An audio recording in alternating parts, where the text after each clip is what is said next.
And there's the rub. The canal's by far the country's biggest source of income. A minister sits on the board, but it's up to the Panamanian government to decide how the money's spent. And as we've heard throughout this programme, hundreds of thousands of Panamanians living without drinking water think they've been forgotten about. In May this year, a new government was elected, and there's some belief that at last things might be about to change for the better, that the forgotten will finally be remembered. Assignment was presented by me, Jane Chambers. The producer was Bob Howard.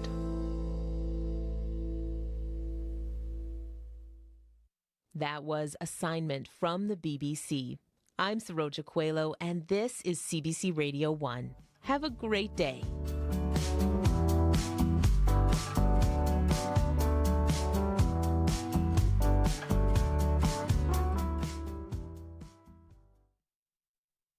Magandang umaga. Good morning, Manitoba. Faith Fundal here in Studio 15 at Portage and Spence.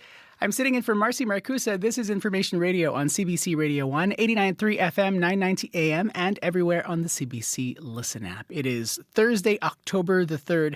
Lots to come on the program. First, though, we're going to head to our CBC Winnipeg local news desk with a look at news headlines. Heather Wells joining us now. Good morning. Good morning. Well, it has been 1 year since Kinew was elected Premier of Manitoba. In that time, he has fulfilled some election promises, like temporarily cutting the gas tax. However, he's made limited progress on other promises, like fixing the healthcare system. We're going to hear from the Premier coming up. As well, a warning this morning from a woman who lost a limb to diabetes. Watch closely for signs of the disease. We're going to hear from Darlene Tunney, and it comes just after a recent report by the Canadian Association for Health Information saying Manitoba had twice the national rate of diabetes-associated leg amputations over the past 4 years. So those stories and more coming up in our next local news at 6:30. All right, thanks very much. You're welcome. Heather Wells from your CBC Winnipeg local news desk. Abby Adiemi is on the controls today. Corey Funk is our studio director. Kevin Epitabo is our streaming producer. Hello, pressing the buttons, making us all look good. You heard from Heather talking about Premier Kinew's first year in office. We'll hear more about that in our last half hour of the program. You might also be wondering, when will this construction end on my commute to work?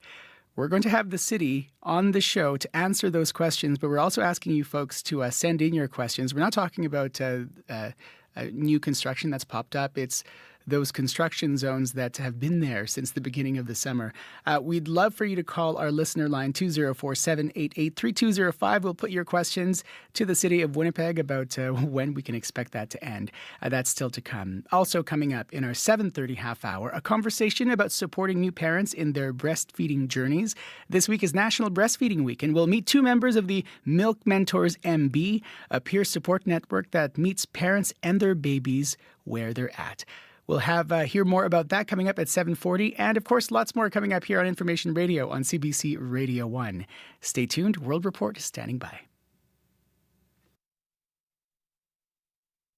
On Q with Tom Power. It's taken 5 albums, but Vampire Weekend's Ezra Koenig says he's finally learning to enjoy himself. Ezra will tell you about the importance of becoming less cynical as you get older and what you learn when your father-in-law is Quincy Jones. He has a real positive attitude towards life. That's coming up on Q, followed by Commotion with Elamine Abdel Mahmoud on CBC Radio 1, the CBC Listen app, and everywhere you get your podcasts. This is World Report.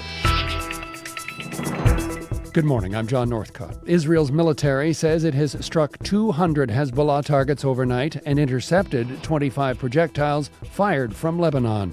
The war between Israel and Hezbollah is ramping up, and one Lebanese minister says 1.2 million people are now displaced. The CBC's Sasha Petrusik brings us the latest. Israeli airstrikes continued across Lebanon overnight, but it's the bombs that fell on Beirut's crowded neighborhoods that brought the most grief. Near the center of the capital, a 12-story building smokes and smolders after being hit. 6 people died here. Israeli soldiers are being killed in the south, says one man, but they come here and kill us. 8 Israeli soldiers were killed yesterday in clashes with Hezbollah militants at the border. 1,900 Lebanese have died in the past 2 weeks. Matthew Hollingworth is with the World Food Programme in Beirut. I mean, most people wanted Lebanon to avoid this. They wanted a de-escalation. They wanted to avoid a war. Please not us. Please not another war. Lebanon's ambassador to Britain, Rami Mortada, says even former Hezbollah leader Hassan Nasrallah wanted a ceasefire before he was killed in an Israeli airstrike last week. Lebanon also, including Hezbollah, they subscribed to this joint statement that was issued calling for a ceasefire and 21-day ceasefire, and immediately after starting to look for a diplomatic solution. Israel rejected a ceasefire and the fighting continued, as it does now. Sasha Petrusik, CBC News, Jerusalem. Israel's military has just announced it believes it killed 3 senior Hamas figures. It says the head of the Hamas government in the Gaza Strip, the commander of Hamas's general security, and an individual who held the security portfolio for Hamas's political wing were all killed in an airstrike approximately 3 months ago.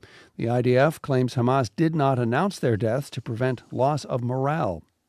The war in the Middle East could overshadow the official agenda of the Francophonie Summit in Paris. It was scheduled to discuss climate change, gender equality, and protection of the French language. Prime Minister Justin Trudeau and his Foreign Affairs Minister Melanie Joly are on their way to France for the summit this morning. Rafa Boudjikanian has more. We have to continue to do everything we can to call for peace and stability. From Prime Minister Justin Trudeau and Foreign Affairs Minister Melanie Joly, a similar message. We need to make sure that there is a ceasefire. One they'll be saying on an international stage over the next 2 days. Trudeau and Joly are traveling to France Thursday morning for the Francophonie Summit. Once they're expected to speak with government representatives from Lebanon. It's also a member of the French-speaking states group. Israel staged a ground invasion into Lebanon's south this week to fight Hezbollah after targeted airstrikes by its military killed the militant group's leader last week, but also more than 1,000 people, according to the Lebanese government. Canada, the G7, and other countries have been urging a ceasefire since. And a domestic political issue could also find the spotlight at the summit. Quebec Premier François Legault will attend as well. He says he intends to ask France about their setup for temporarily sheltering asylum seekers at ports of entry, a policy he thinks Canada should mimic. That would pose legal challenges in Canada. Federal Immigration Minister Mark Miller points out he has issues with that idea. There's a lot of politics that's driving this. I think this is a rhetoric that I think he can weaponize for his own political purposes. Trudeau's priorities at the summit also include promoting climate action and protection of the French language. Rafi Boudjikanian on CBC News, Ottawa. It appears Melania Trump and her husband don't agree on all of his policies. The Guardian newspaper has obtained a copy of the former First Lady's memoir. In it, she reportedly makes a fierce defense of women's right to abortion. But her husband, Republican presidential nominee Donald Trump, backs the ability for U.S. states to restrict the procedure. The memoir due to be published next week, 1 month before the November 5th election. Donald Trump is blasting justice officials, accusing them of election interference. The U.S. presidential hopeful is angry authorities released new details related to his attempt to overturn the results of the 2020 election. He claims the move is intended to impact the November 5th vote. The CBC's Ithel Musa is in Washington. Ithel, tell us more about some of these unsealed details. Well, according to the court filing, the former president laid the groundwork to undo the election before he lost, knowingly pushing false claims of voter fraud.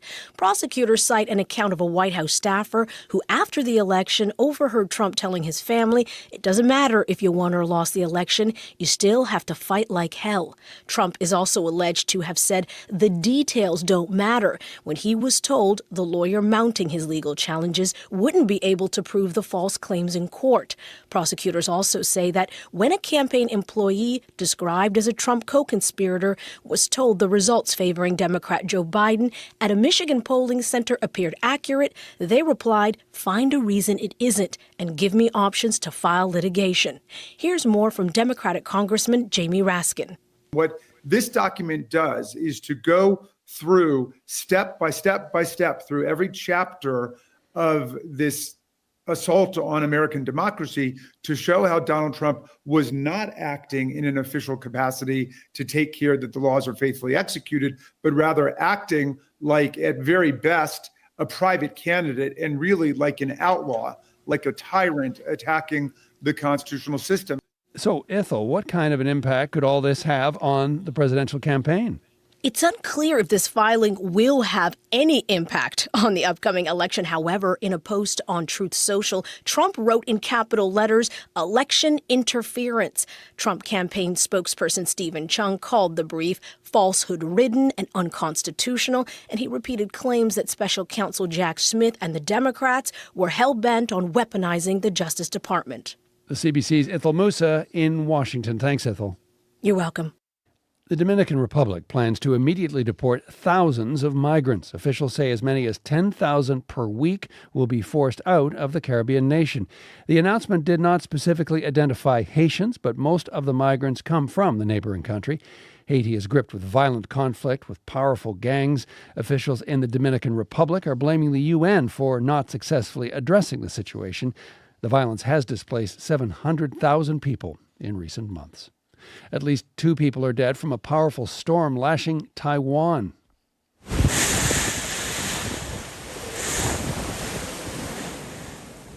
Heavy wind from Typhoon Kraton bends trees in the southwest of the island. The storm made landfall there today, bringing high winds and torrential rain. More than 100,000 homes are without power. Hundreds of flights have been grounded. Officials say it's rare to have such a powerful storm hit that part of the island.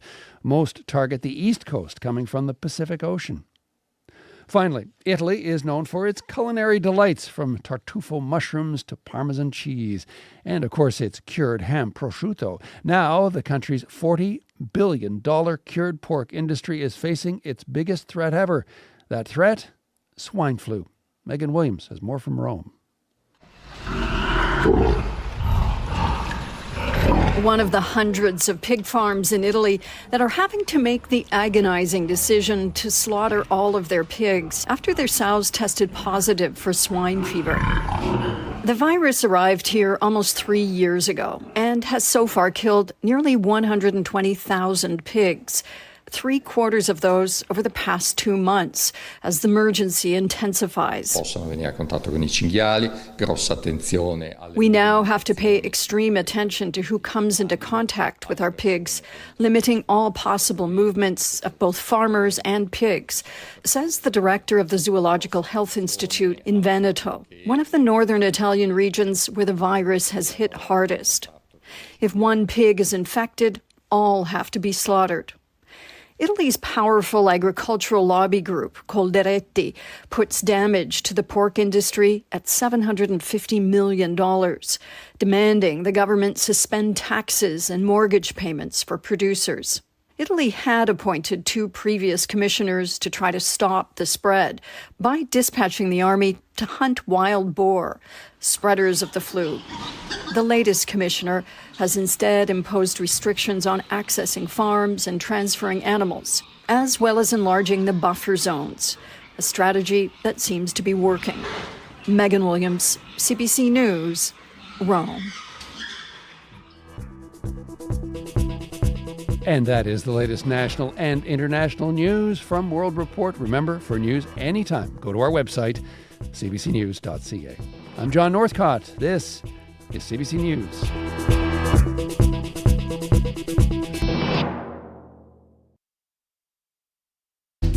Magandang umaga. Good morning, Manitoba. Faith Fundal here in Studio 15 at Portage and Spence. Sitting in for Marcy Marcusa. This is Information Radio on CBC Radio 1. Good morning to the folks watching us on CBC television and as well to the folks streaming us online. On the program today, the federal government is urging Canadians to leave Lebanon immediately as the violence gets worse. We'll hear more about what Ottawa has done to help and what more is needed. Did you get a good sleep last night? You might be able to check your watch to confirm that. Dr. Raj Bhardwaj fills us in on how some wearable devices are being used to monitor health. First, though, what happens when a group of G7 leaders get lost in the woods in the middle of an unspecified global crisis? It's the premise behind a new film. From a trio of Winnipeg directors, we'll hear from Guy Madden and Evan Johnson in studio. Coming up next. Stay tuned.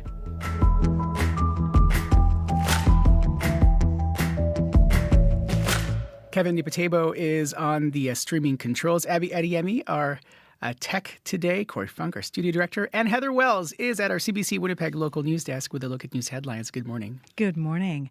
Well, a woman who lives in the apartment building where a person was shot and killed by police yesterday says she was afraid. Sue Caribou knew something was wrong when police cars drove up onto the sidewalk outside her building in the 800 block of Main Street. Winnipeg police say they received multiple 911 calls about a person armed with edged weapons. We'll hear what happened next coming up. As well, Swan Valley West's former chief administrative officer is suing the municipality for what he says is wrongful dismissal. James Webb says he was subject to ridicule, bullying, and harassment by the area's Reeve. We'll hear that story in our next local news coming up at 6:30. All right, thanks very much. You're welcome. Heather Wells from your CBC Winnipeg local news desk. Abby Adiemi is the person I get to blame for our nearly single-digit highs today and below zero temperature lows tonight. Hello. Well, good morning, my good friend. We're going to be seeing highs close to 14. We're not going to get past that, and that will be in Steinbach. The rest of the regions would try to get to 12 degrees down south. We're seeing chilly conditions in the north. Thompson already at 1 and Churchill at 2 and Winnipeg currently 5. We're heading to a high of 11 today. The winds will calm down as we get to the evening period, but it's going to be a chilly stat. So I think this is the period Corey would tell you need to really start wrapping yourself up. Yes, I didn't wear mitts today, and that was big regrets today on my bike ride in. Big mistake. Yeah. What about the commute? How's it going so far? Yeah, it's mid-weather out there, so if you're hopping on your bike, make sure you bundle up, even in your car too, let's be honest, it'll be a little chilly out there. Other than that, pretty quiet. If you do see something, though, give me a call on the CBC commuter line. That number, 204-788-3093.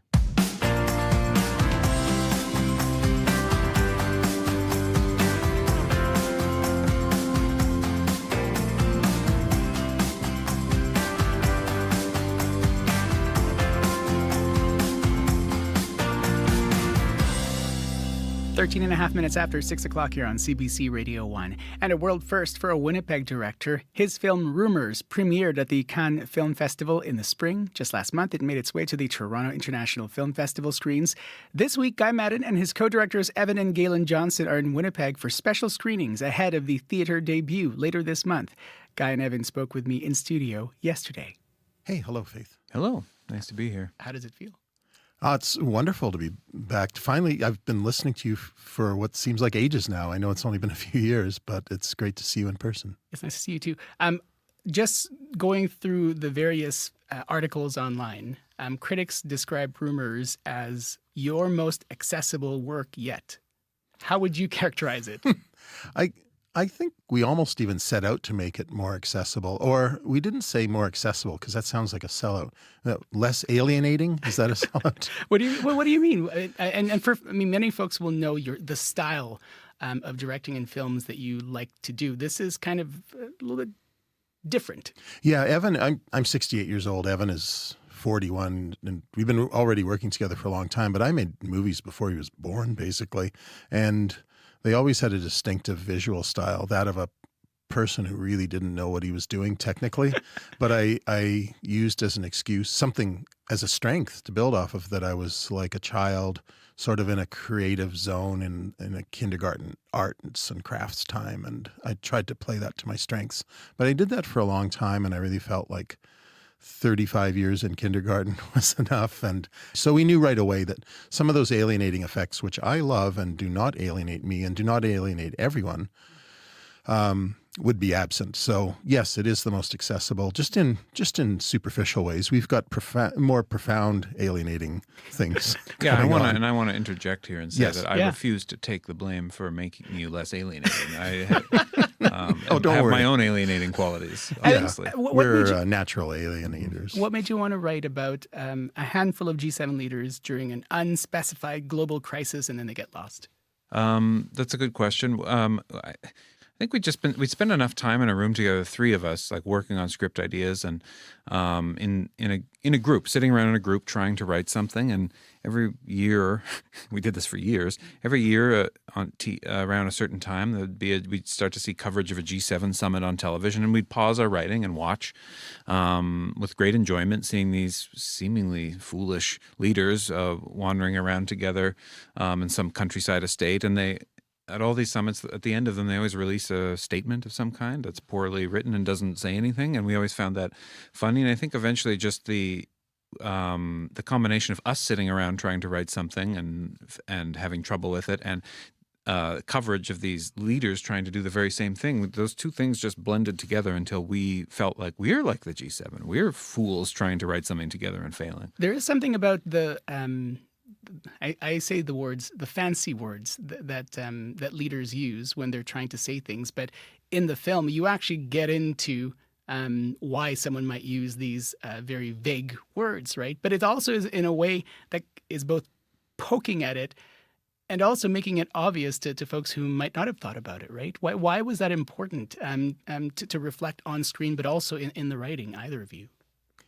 I think during the course of writing and these 7 distinct characters coming out of Evan's head and onto the page, he ended up feeling less contempt for them than we all felt in the story conferences, and a little more love and affection.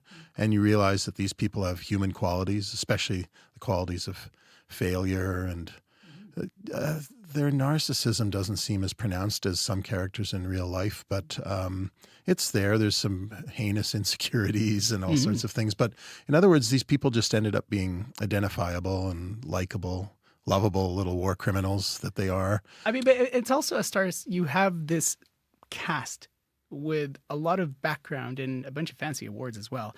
Our pop culture columnist described Cate Blanchett as a ravenous German head of state. I couldn't think of a better way of describing her. I mean, what was it like working with her? Well, she's the greatest. I mean, she's interesting because she's obviously like a award bestrewn thespian and incredibly able technical actor, but she's also just like the most fun person to hang around with. Like we shot this at night in the woods, and so something 20 straight nights, 5 p.m. to 5 a.m. People were tired and cold and up all night, and she was always the one keeping everyone in good spirits, cheering the directors up, and when we were feeling down, slapping us into like, come on, and so she's kind of a leader. A leader herself, but in a good way, not in the horrible way. And she is razor sharp and really hilarious. Yeah, she's a lot of fun to be with. And then there's still a little bit of, I'm with Cate Blanchett. I can't believe it. Must be a thing to internalize, right? Yeah, all those Academy Award nominations. I don't normally care about that stuff, but you start adding it up. And Alicia Vikander won an Academy Award as well. And I don't know. And Takahiro Hira was in Shogun recently. I don't know. The cast was great, and I was kind of in awe of all of them for slightly different reasons all the time. Evan at TIFF said that you were out to make an anti-Oscar film. You got to talk about the background here. What did you mean by that? I deny saying that. I deny it. I did not say that. I do not remember. Yeah, okay, look, you say a lot of things. You get interviewed a lot, and you just you fill in time, and I imagine that's not what you actually meant, though. Right? I allow myself 20 minutes a day of Oscar-winning fantasies. So he can fantasize all he wants. My fantasies I think, are mine. My fantasy is more realistic. So you say. What are you hoping folks will take away? For this screening, what are you hoping people will take from this? Well, I never know what I want people to take from a movie. Like what I want to take from a movie, I want to enjoy the movie. That's basically, and I don't always know that I want to come away changed or anything like that. But I guess in this particular case, I would like that if people, and I've never said this before, I don't think, but if people take G7 summits and leaders seriously, I would like them to stop, because I think G7 summits are basically a propaganda campaign, and it's a waste of money and everybody's time. So that's they might as well just quit already. Yeah. What do I take away? Sometimes I'll watch a movie and feel like it was pretty good. And then 3 years later, I'll feel a need to see it again. And because it feels like it might be way better than I originally thought, and I'll watch it, and are you ever convinced? it's true. Yeah, no. Okay. It's often way better. And so there have been these sort of time bombs or depth charges that have gone off in me years after seeing a movie. So I'll add that on top of my ideal viewing situation, that I want people to be knocked out by how great this movie is, and then 5 years from now go, or maybe once a month for the next 5 years, say, I need to see that again, and then just watch it again and just be blown away by how great it is. But that's, once again, we're just talking fantasies. Thanks for the couch to lie on. Take away. No, not a lesson. If we found a message in our movie, we would expunge it instantly. But yes, taking the G7 summits less seriously, or not acknowledging them at all, would probably be a good idea. What's one thing that you wish the folks like me ask you about this film that you have not yet said out loud because no one's asked you about this? Oh, that's fascinating. That's a tough question to answer, because we in general don't like articulating too much. Well, it's sort of true about what we were intending to do, because you want the work to speak for itself, but also you want it to hang on to its mysteries, or to let them unveil themselves directly to people when they watch the movie, and be difficult to articulate. So it's hard to dream up something that we. Yeah, it might almost be more fun if someone just started theorizing while you sat there zip-lipped, theorizing really smartly and revealing things to you never thought you'd put in the movie, but you have to admit you did, and they're good. You sure you two don't want to be G7 leaders? Because that's a good reframe. Yeah, that was a sleazy. I think your words, not mine. It's all rubbing off on me. It's icky. No, but the movie's not icky, I don't think. Well, except in the right way. I don't know. I got to take off my promoter hat there for a second. It's a little bit icky. Some spots where I go, oh, wow. Okay, I don't want to say this until folks see it. But no spoilers, but no spoilers. There's at least trace elements of ick in it in places, but what movie doesn't have that now? It's really nice to see you folks in real life and to chat with you. Thank you for your work. And thanks so much, Faith. Take good care. Yeah, thank you so much. Take care. On Up to Speed yesterday, that was Winnipeg director Guy Madden and his co-director Evan Johnson. They're in Winnipeg. Rumors has its North American release later this month. We're at 23 minutes after 6 o'clock here on CBC Radio 1. I'm Faith Fundal. The violence is getting worse in Lebanon. There are now ground clashes between Hezbollah and Israeli forces in Lebanon. Israel's military says it killed 15 Hezbollah militants in South Lebanon and bombed central Beirut in the last 24 hours. Meanwhile, the federal government has been reserving blocks of seats on commercial flights for Canadians. Foreign Affairs Minister Mélanie Joly saying there are still lots of seats available, warning that evacuation could soon become impossible if flights stop. Michael Kempa is Associate Professor of Criminology at the University of Ottawa, joining us now from Ottawa. Good morning. Good morning, Faith. Talk about the federal government's steps to help Canadians leave Lebanon. What are you seeing? The government is pursuing what they're calling a scalable strategy. We obviously started off with warning people not to travel to Lebanon for just about a year now. Now saying this is the time to leave. Mélanie Joly's precise words being now, the urgency of the moment. Booking the flights, about half of which have been taken up upon. So 400 out of 800 just about. However, if we're looking at a situation where ground warfare may spread from the south of the country with Israeli defense forces moving their way potentially northward, pursuing Hezbollah targets, the airports could close.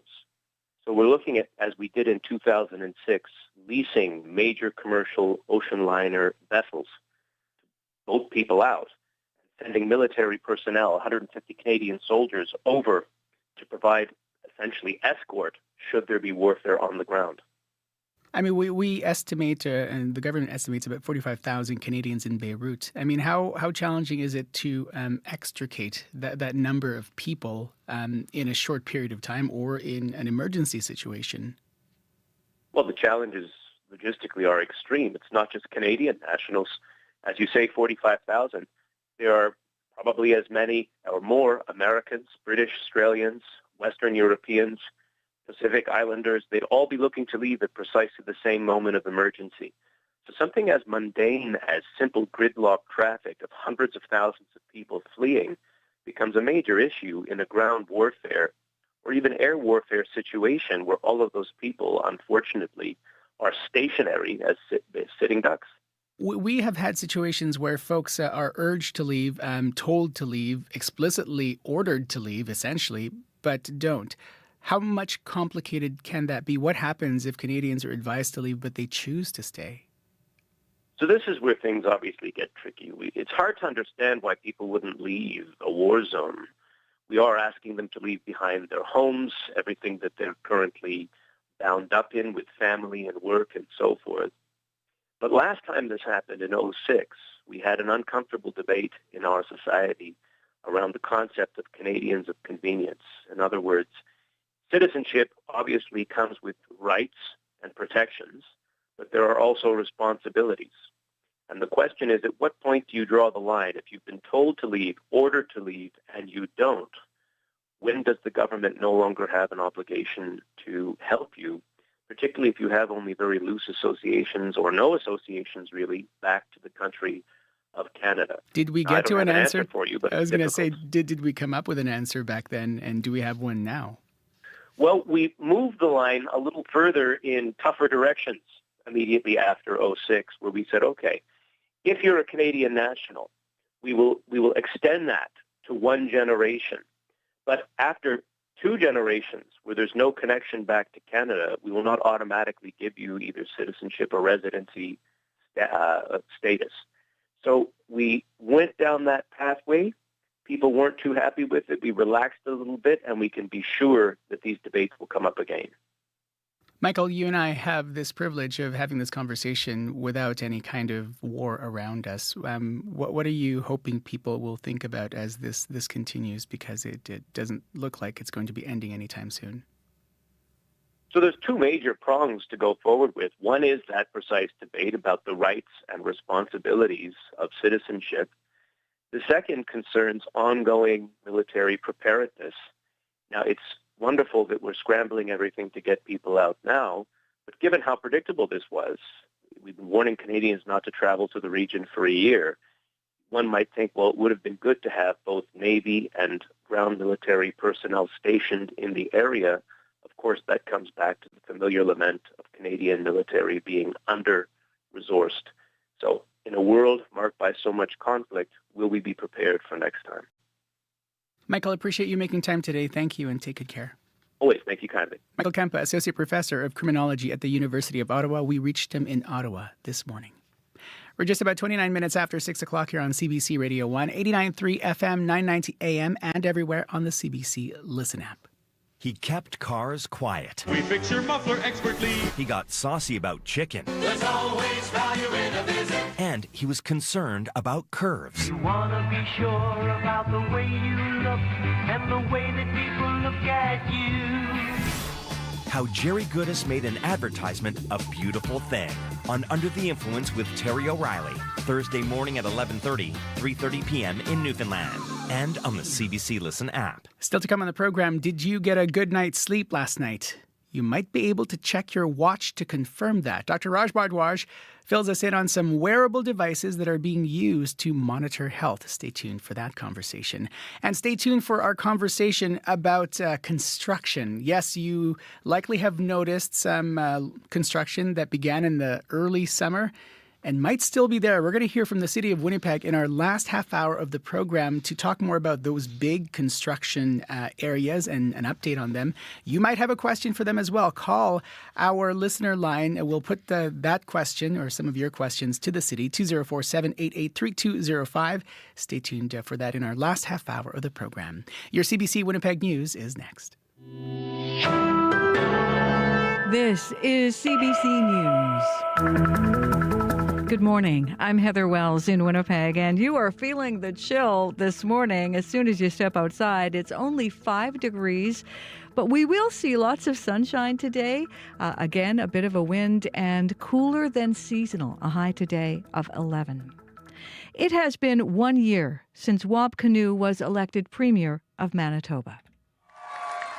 This is the great victory for all of us in Manitoba. That was the Premier on election night. Now, a year later, he has fulfilled some election promises, like temporarily cutting the gas tax. But Kinew has made limited progress on other promises, like fixing the healthcare system.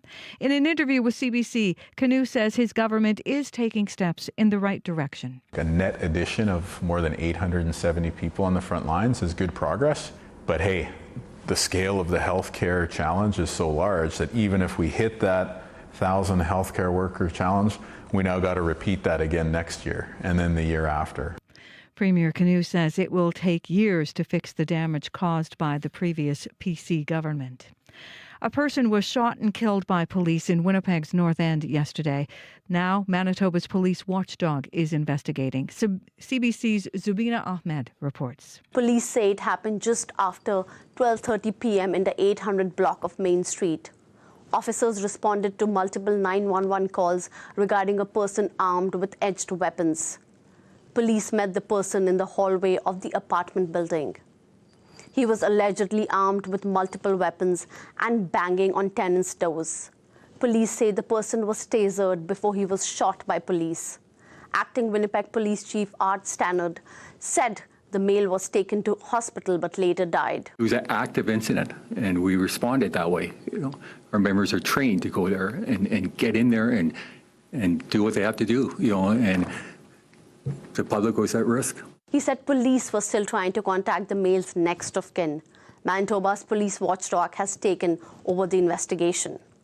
Zubina Ahmed, CBC News, Winnipeg. Swan Valley West's former chief administrative officer is suing the municipality for what he says is wrongful dismissal. James Webb says he experienced humiliating and embarrassing treatment from Reeve Bill Gade. The lawsuit says Gade made false allegations about Webb's performance on social media and on Gade's public radio show between 2021 and 2022. Gade denies the allegations. James is a former employee, and sometimes former employees are disgruntled, and they have some concerns. Obviously, he has some concerns, or he wouldn't have filed a lawsuit. I didn't get a lot of chance to work with him. From the time I was elected until he chose to leave his employment, he never said one word to me. There wasn't a lot of time to be bullying him while I was Reeve. The former CAO is seeking damages for mental stress. None of the allegations have been tested in court. No statement of defense has been filed. To the Middle East now, where the Israeli military says it hit 200 Hezbollah targets overnight. At the same time, the IDF says it shot down more than 20 projectiles fired into Israel. And as the war ramps up, Lebanese officials say more than 1 million people have now been displaced. All of this, as one senior Lebanese official says, it's possible a ceasefire was within reach last month. You can hear the latest on the situation in the Middle East, as well as other national and international news, coming up on World Report at 7. A woman who lost her lower leg to diabetes is warning Manitobans to take the disease seriously. Darlene Tunney was diagnosed with type 2 diabetes at the age of 30. She is now 60 and is one of a growing number of Manitobans who have lost a limb to the disease. She thought she was taking good care of her feet, but now wishes she had known more about resources to help her watch her blood sugar and stay on top of the disease. You don't feel it, so you don't think of it. But when parts of your body are turning black and they're taking them off, you start to pay attention. But it shouldn't have to come to that. A recent report says Manitoba had twice the national rate of diabetes-associated leg amputations over the past 4 years. And putting out the flames. Ehlers takes the pass and scores. What a release from Nikolai Ehlers. And we're tied. Nikolai Ehlers in the first period on TSN as the Jets beat Calgary 5-2. It was Winnipeg's last preseason game at home. Jets head coach Scott Arniel says his players are getting revved up. They're all talking about, it seems like camp's been going on here for 3 weeks and they can't wait to just play the games and then get into next week. The Jets' last game of the preseason is a rematch. It's tomorrow night in Calgary. You can see more on last night's game as well as other Manitoba news by heading to cbc.ca/Manitoba. All right, thanks very much. You're welcome. Heather Wells from your CBC Winnipeg local news desk. Magandang umaga, good morning Manitoba. Faith Fundal here in Studio 15 at Portage and Spence, sitting in for Marcy Marcusa. This is Information Radio on CBC Radio 1. Kevin Ipatebo is on our streaming controls. Hello, folks watching on CBC Television and on YouTube as well. Abby Ediemi, it's cold. Cold. That's how it felt this morning. You know, just I opened the door and it smashed into my face, and I'm like, okay, it's chilly. This is the point of no return. Like it's gonna get cooler from here. The province it's gonna be experiencing a mix of sunny conditions down south, and then we'll see cloudy conditions in the northern region, breezy weather in several regions. Winnipeg at 5. It is clear outside, though it's chilly. Expect some sunny conditions today with a cool breeze, and we'll warm up to only a high of 11 today. A few clouds will roll in later in the evening, and then we're gonna deep down to that -2 Faith mentioned earlier. Yes, I said -2. Brandon, it is clear at 2 degrees at this point. We're going to see mainly sunny conditions today also. It will become breezy later, and then we're going to see a high of 12. Brandon, tonight will drop to -5, so the minuses are going to be appearing from tonight. Moving north to Thompson, currently 1 and cloudy, with flurries already starting this morning. Expected to be mainly cloudy. It's going to feel breezy, and you'd only warm up to 5 degrees for folks in Thompson. Churchill is also cool at 1 at this time. You're seeing mostly cloudy skies. You see that flurries you saw in Thompson. It's going to come to that part of the province also. Windy conditions today, a high of 2 degrees. And then tonight you drop down to 0. Dauphin is currently at 3 and it's clear out there. You're going to see sunny conditions today, breezy west winds, and then you warm up to 10. A few clouds would hang back, and then temperatures dip down to -3 for Dauphin today. Good morning to folks in Gimli. How are you doing today? You're seeing clear conditions. Right now you are at 3 degrees. The forecast for the Interlake region calls for sunny skies, becoming a mix of sun and clouds later. Some breezy conditions will roll in, and then you warm up to 10 degrees. For tonight, you're going to dip down to -2. Steinbach, similar to Gimli, at 3 degrees. At this time, it's also clear. Sunny conditions in the forecast, light breeze later, and then you warm up to 14 degrees. A few clouds with calm winds in the evening, and then you dip to -1. Morris, good morning. You are at 2 degrees at this time. Clear stats, you're going to see mainly sunny conditions for the Pembina Valley region. A breezy afternoon, high of 13. A few clouds will roll in the evening, and then dropping to around 0. Actually, Morris happens to be the only one that will not be getting to the minus, but at 0. So it's going to be a chilly start to Thursday. Definitely feeling the change in the season already. We're going to kick off the day with plenty of sunshine, and that breezy conditions from the west would gust up to about 50 kilometers this morning, and will only reach 11 for Winnipeg. Right now, we're at 5 degrees. All right, thanks very much. Thank you. Corey Funk, the commute. Yeah, really quiet commute overall so far. I am starting to think about maybe whether I should get my winter tires put on. I might think schedule about my appointment soon. Yeah, Very so hard. look out for that. Just don't book where I'm booking, because I just heads up. If you do see something going on out there, though, give me a call on the CBC commuter line. And a friendly reminder, after 8 o'clock, we are going to have someone from the city coming on to talk about the construction sites and where they're all at. So if you have been driving through one, you're like, this has been here since the beginning of time. When is it over? Give me a call on the CBC commuter line, and then we'll put it to the city. That number to call, 204-788-3093.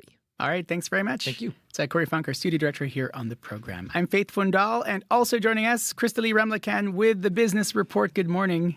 Hi, good morning, Faith. Crystalie, if you've ever been around a hockey rink, you will be familiar with equipment maker CCM.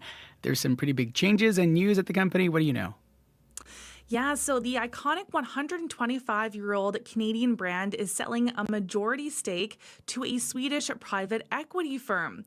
So private equity firms are increasingly looking toward the booming sports sector, where companies partner with popular leagues that attract large crowds and foster a loyal customer base. So, for example, in August, NFL owners allowed some private equity firms to buy up to a 10% stake in any team. Now, CCM has kind of an interesting history. Reebok bought it back in 2004, who was then acquired by Adidas in 2006. And then in 2017, the German company struck a $110 million deal with Birch Hill Equity Partners to sell CCM. Now, today it operates in over 40 countries, and its products are used by star players, including Austin Matthews, Sidney Crosby, and Connor McDavid. Now, the companies say the deal with Altor, an investor in multiple consumer brands, will focus on increasing CCM's growth. So for more on this, here's David Finch, who is a marketing professor at Mount Royal University. Anyone that starts consolidating, the term we use in marketing is called a branded house. There's a branded house or a house of brands, right? So this is the house of brands model where you acquire a variety of different brands across different categories and let them be successful because it's the profitability that rolls up that creates the value of the private equity firm. But maintaining the autonomy of their operations is absolutely imperative. Now, this transaction is expected to close by the end of the year, and the CCM deal comes after the owner of rival Bauer Hockey announced earlier this week that Toronto-based Fairfax Financial Holdings affiliates will acquire controlling interest in its overall business. So a lot of moves in the hockey business lately. So more to come. You have a story about a couple who got into a crash while taking an Uber, but they can't sue because of an Uber Eats order. What's going on here? Yeah, so the New Jersey couple says they were injured after a driver sped through a red light and then they were T-boned by another car. But a court has ruled that they can't sue the company because they agreed to arbitration when they accepted the terms of service for a separate earlier Uber Eats order. So the couple tried taking Uber to court for a jury trial instead of arbitration, but the court ruled that they can't because they agreed to Uber's updated terms and conditions, which are the same in the Uber Eats and Uber Ride app. Now, the couple says it was actually their minor daughter using their phone who agreed to the terms of service when using the app. Now, attorneys for the couple are reviewing the decision and say they will likely petition the New Jersey Supreme Court. But, you know, it's just the latest case that highlights the intricacies of clicking accept. So in August, Disney tried to get a wrongful death lawsuit tossed from court, brought by the widower of a woman who died after eating at a resort restaurant. The company tried to say the couple agreed to arbitration when it signed up for a Disney Plus streaming account. But yeah, so you never know what you're clicking accept to when you click that accept button. The terms and service are always so long. Who even reads all of that? But yeah, now the entertainment giant says that the matter can now proceed to court. Don't just click accept. Maybe take time to read it is the big lesson. Before you go, Champagne's biggest producer giving alcohol-free bubbly a try, really? Yes, so LVMH, which owns brands such as Dom Perignon and Veuve Clicquot, is buying a stake in French Bloom, which makes non-alcoholic sparkling wine. So the deal comes as the luxury giant contends with sluggish demand for champagne and spirits, and there's been a surge in popularity for low and no alcoholic drinks. Now, the company sells the booze-free bubbles for about $100 a bottle. Not sure how popular that might be, but for more on this, here's Robert Carter, who's a food and drinks analyst, and he's also a managing partner at Stratton Hunter Group. We're just starting to touch the beginning of that premiumization on these non-alcohol beverages. So I think that, this is a really strategic initiative that they're taking, and I think it's going to work. It's going to take a couple of years for sure, but they've already got enough brand equity in the upscale prestige market. Okay, so I guess he thinks it might work. And this investment marks LVMH's first move into non-alcoholic drinks, joining big names such as Guinness and Heineken. We'll have to wait and see, but $100 is a lot of money. The markets, how are they doing so far? So in Europe, markets are sinking as conflict in the Middle East weighs on investor sentiment. So Germany is down, the UK is up, France is down. In Asia, some markets are closed for holiday, and Taiwan markets are shut for a second day because of a typhoon. So Japan is up, Shanghai is up, Hong Kong is down. Oil is up $1.63 to $71.73 US per barrel. Gold is down $13.60 to $2,644.90 US per ounce, and the dollar is down almost 1/10 cent to 74 cents US. All right, thanks very much, and we'll talk to you tomorrow. Take good care. Okay, thanks, Faith. That's Chrisley Ramlakan with your business report.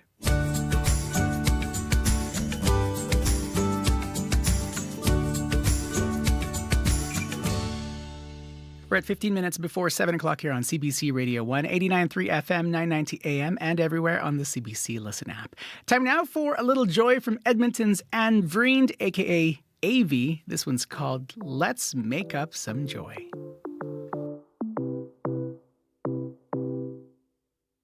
Sweating, or only the top is getting something for nothing while you get so little for your day. We're betting somebody's gonna be letting you in the club when they got so many ways to turn us all away. But you don't need it, I don't need it. Meet me on the other side. Let's make up some joy for everybody here tonight. Let's make up some joy for everybody here. But I feel it, they can't beat it. Oh, just in a stride. Let's make up some joy for everybody here tonight. Let's make up some joy for everybody here tonight. Endless spin, they got you down in the dumps, just suffering. They like to say the wealth is trickling. Yeah, they don't ever wanna make it really rain. They say, come on, just take those drops. But even the little trickle stops. They forget if tables turn, they could be us. With no place safe and nowhere left to run away. But you don't need it, I don't need it. Meet me on the other side. Let's make up some joy for everybody here tonight. Let's make up some joy. Oh, but I feel it, they can't beat it. Oh, just hit it in stride. Let's make up some joy for everybody here tonight. Let's make up some joy. Yeah, yeah, I said let's make up some joy for everybody here tonight. Let's make up some joy, everybody here tonight. Everybody here's got a twinkle in their eye and a dance side to side. Everybody's got a thing no one can take away, nobody can deny. Everybody here, we're here to make each other feel alright. We're taking back the night, everybody here tonight.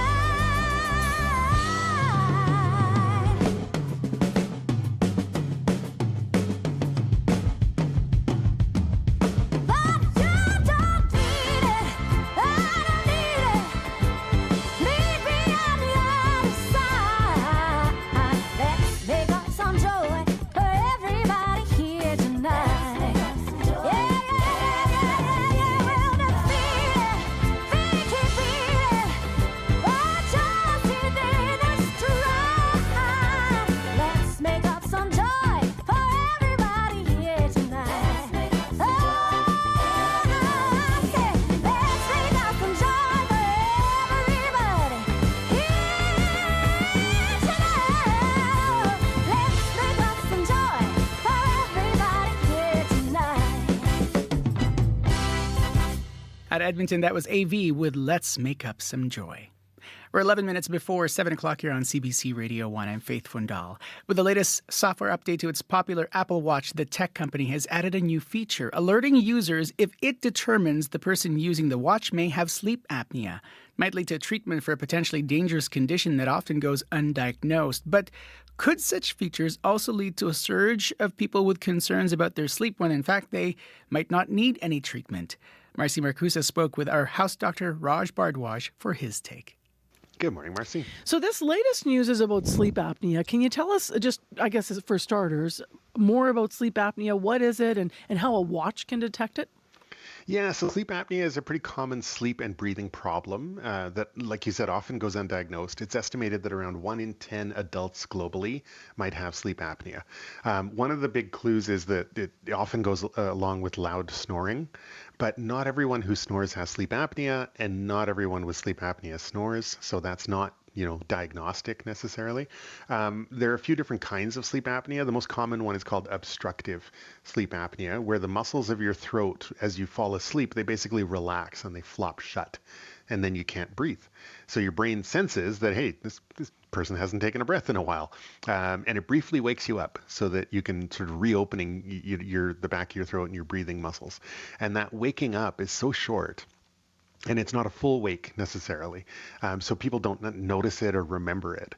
But their bed partners might describe, oh yeah, you stopped breathing for a while, and then you kind of gasped for air, and then you went back to snoring or whatever. People with sleep apnea sometimes remember waking up and not getting back to sleep, which then can lead them to be sleepy during the day. But the bigger issue is that untreated sleep apnea can lead to heart problems, high blood pressure, mood changes, even an increased risk of car crashes. Now, all that is breathing, right? How does a watch detect that? Well, Apple says that it can do that because of the really sensitive movement trackers in the watch that can detect fine movements associated with breathing during sleep. So it basically monitors for a pattern, and then it detects disturbances in that regular pattern of breathing. And if it detects that you have enough breathing disturbances through the night over 30 nights, then it gives you a notification that, hey, you might have moderate to severe sleep apnea, and it alerts you. Now, they developed algorithms about how to do this, and then they tested algorithms, on people who were also in sleep labs getting actual proper sleep testing done. And then they, retested and sort of went forward and made these algorithms for the watch. The results of all their studies, there were thousands of nights of sleep that were tested. The results were solid enough that both the FDA in the States and Health Canada have approved the Apple Watch as an over-the-counter device that's designed to assess watch wearers' risk of sleep apnea, but it's not a standalone diagnostic tool for sleep apnea, so you would still need a proper sleep study. Got it. Beyond the watch, what other sorts of wearable technology are people using that might bring them in to see a doctor? Yeah, I think when wearables first came out, they were more like, oh, here's a heart monitor that you strap around yourself when you get on a treadmill or when you exercise, but you don't wear it all the time. The difference is that, things like Fitbits and Apple Watches and stuff are you're wearing them all the time. So they're monitoring you all the time. So the common thing that I've seen is people who feel perfectly fine, but they come in saying, hey, my watch told me I should see a doctor because it detected that I might be in an abnormal heart rhythm called atrial fibrillation. And we see that quite often. And there are people now that are asking about their sleep cycles or their blood oxygen levels. I even had people who said, I had COVID like a month ago, and ever since then, my resting heart rate has been elevated and it's not going back down. What's that all about? So it's very interesting that we're seeing these types of things, and there's no sign that it's going to slow down. I mean, these wearables are getting more and more functionality, like, monitoring your blood pressure or your sugar level. Through your skin. You can already do an ECG, like a heart tracing, on your watch, depending on your models and stuff. So there's more tech coming that's going to be measuring us. Can information from wearable health tech, though, be useful, or is it just more data that doesn't really maybe make a difference to a person's health? I think both, absolutely. So, the people who are coming in after getting the atrial fibrillation notice from their watch, I've seen a lot of times where we say, okay, well, you're not in atrial fibrillation right now, but let's put you on a 24-hour heart monitor and let's see what happens. And a lot of the time it's like, oh yeah, you're in atrial fibrillation a lot of the time. Not, maybe not when you were in front of the doctor, but quite a bit of the time. And that can be really important to know, because if we discover and manage atrial fibrillation early, it can make a huge difference in reducing someone's risk of stroke, for example, which is a big deal, right? I've seen other examples where people, they come in and they say things like, my ECG or my heart seemed to be doing something funny, so I took an ECG on my watch, because they can do that now. And that's not diagnostic. Sometimes it's helpful. A lot of the time it isn't, but it's kind of interesting. There are those continuous blood sugar monitors that are out. You know, you might see them on people's shoulders. Those are game changers in terms of managing diabetes and blood sugar. But also there are people who are wearing them, you know, who are buying them sort of, you know, without a prescription or whatever, and wearing them just for interest's sake, even though they don't have diabetes. And that seems like, you know, data for the sake of data rather than something that's actually going to change your health, I think. But I've also seen other things, you know, where some of these wearables have fall detection technology, where it's like, oh, you've fallen and now you haven't moved, and the watch has detected that. And so it calls emergency, you know, it calls 911 or it calls your emergency contact. And I've literally had people who have, you know, wiped out on their bike and, you know, knocked their head and been unconscious. And the only reason help got to them quickly is because their watch called for help. You know, so that's interesting. And that does, again, changes outcomes potentially. I had an alert actually this winter for a family member. Somebody fell on the ice. And it was followed by a text from them directly saying, it's okay, it's all right, I'm, you know, but yeah, it can be very useful, right? Where do you think this is going, though, the growing trend of wearable health tech? In terms of impacts, I think there's sort of the intended impacts and the unintended impacts, right, of any technology. So the intended impacts, I think one thing that this wearable tech does really well is it passively monitors people, huge numbers of people, for long periods of time. And the passive monitoring is really key here, right? So you don't need to check your blood pressure. You don't need to weigh yourself. You don't need to go to a sleep lab. You don't need to do an ECG. Your watch is doing all that. Maybe we can leverage that for prevention. But, you know, one of the unintended consequences is that it's going to drive more people to see their doctor. You know, like the person with atrial fibrillation that I described, they felt perfectly fine. They didn't know they had anything wrong with them. Their watch made them come to the doctor. It's, you know, we might say, well, no, you're in atrial fibrillation, but it's so infrequent. Do you want to go on a pill for it? And they might say, no, not really. I don't want to go on a pill for the rest of my life. You know, so then it's like, okay, well, thanks for coming. You know, there's evidence that people don't actually do anything differently in a lot of these situations, even though they know something has changed about their health. So knowing, even with data, doesn't necessarily change outcomes.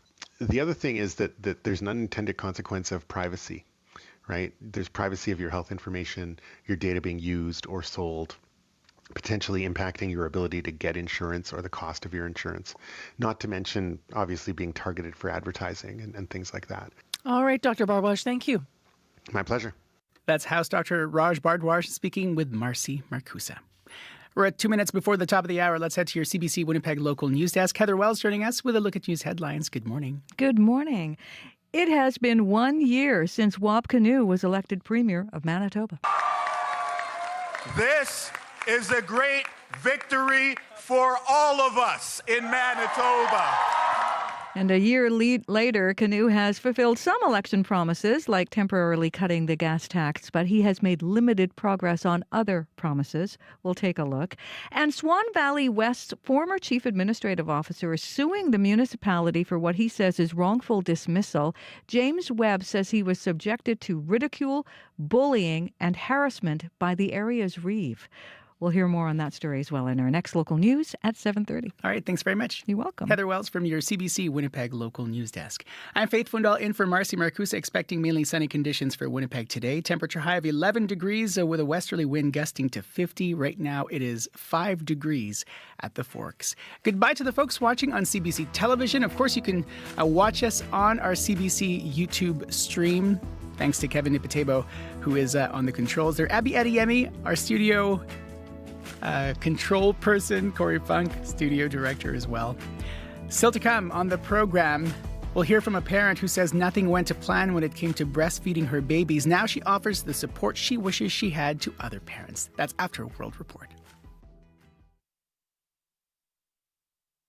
Today on The Current. Some people are shocked, disbelief. A lot of people are crying when you tell them a story, right? When he was a teenager in Newfoundland, Jack Whalen spent 730 days in solitary confinement at a reform school. He has now worked with the author Lisa Moore to tell his story and fight for compensation. That's coming up on The Current.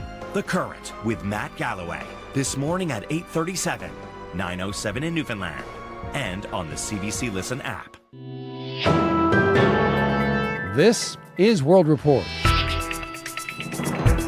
Good morning, I'm John Northcott. Israel's military says it has struck 200 Hezbollah targets overnight and intercepted 25 projectiles aimed from Lebanon. The war between Israel and Hezbollah is ramping up, and one Lebanese minister says 1.2 million people are now displaced.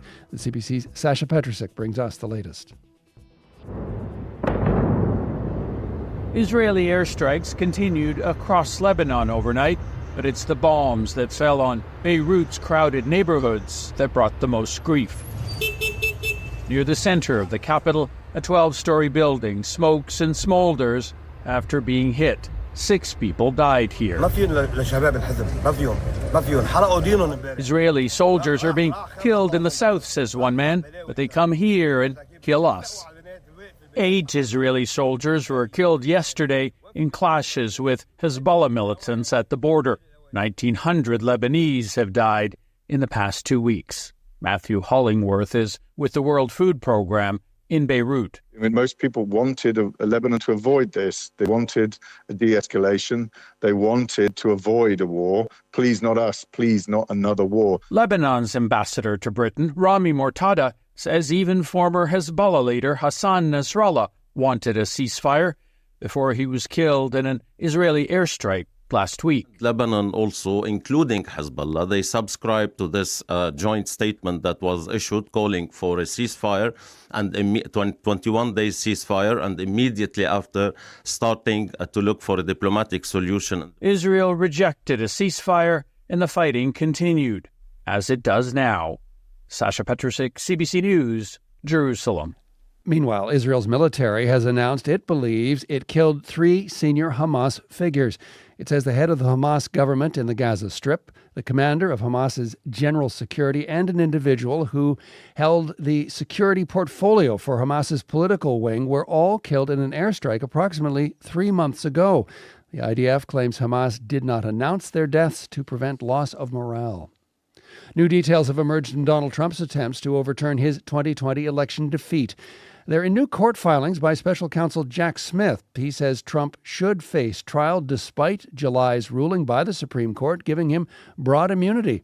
Steve Futterman has more. Some of Donald Trump's January 6 comments have been well documented. Fight like hell. And if you don't fight like hell, you're not going to have a country anymore. That's what Trump said shortly before his supporters broke into the U.S. Capitol. But the filing gives new details from that day. Most shocking is the allegation that when Trump was told that the life of his vice president, Mike Pence, might be in danger, Trump said, "So what?" Also included in the filing is some of Pence's never-before-revealed testimony before the grand jury, where he describes Trump's pressure campaign. Former federal prosecutor Harry Lippman. He lays out really a chilling campaign by Trump to make him try to break the law. The main goal of the filing is to show that Trump, during these alleged acts, was not acting in his official capacity as president, but rather as a candidate. That's a key and necessary distinction after the Supreme Court's ruling earlier this year, giving presidents broad immunity. Without it, the case cannot go to trial.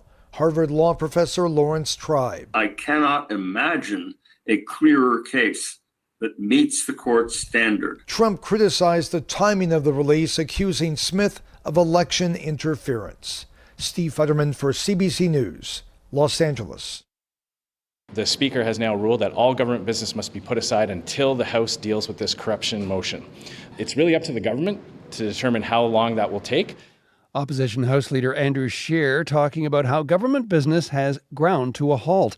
His Conservative Party has filed 2 separate complaints accusing the Trudeau government of stonewalling the release of information. And now Parliament can deal with nothing else. Janice McGregor is in our Parliamentary Bureau, and she's going to explain it all to us. Janice, what's going on there? John, both these fights started out in committees and escalated to the point where opposition MPs argued that their privileges were being breached because they can't get the documents and the answers they believe they're entitled to. The Speaker agreed this could be the case, and when that happens, debates on what to do about it take precedence over all government business. The first fight here is about Sustainable Development Technology Canada. That's the billion-dollar federal foundation that was intended to be supporting small businesses in the green tech sector, but it was shut down last June after a scathing report from the Auditor General found 90 conflict of interest violations among its contracts and concluded that some $59 million was awarded to projects that shouldn't have been eligible. A House committee wanted to keep investigating this, ordered the government to disclose reams of documents, but the government resisted, and, well, here's how it played out in question period yesterday. Will the Prime Minister hand over the information to the police? And if not, what's he got to hide? Both the RCMP and the Auditor General have raised concerns about how this motion jeopardizes their independence in serving Canadians.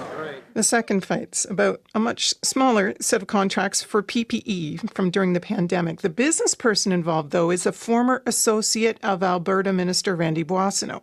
Even though the Ethics Commissioner has looked into his dealings and not found any significant breaches, Conservatives believe that Stephen Anderson is stonewalling to protect the minister, and they're hoping to call him to the bar of the House of Commons next week to be admonished and forced to answer more questions, a previously rare and extraordinary use of House of Commons powers. So, Janice, could we say the governing Liberals are in danger of losing control of the House agenda?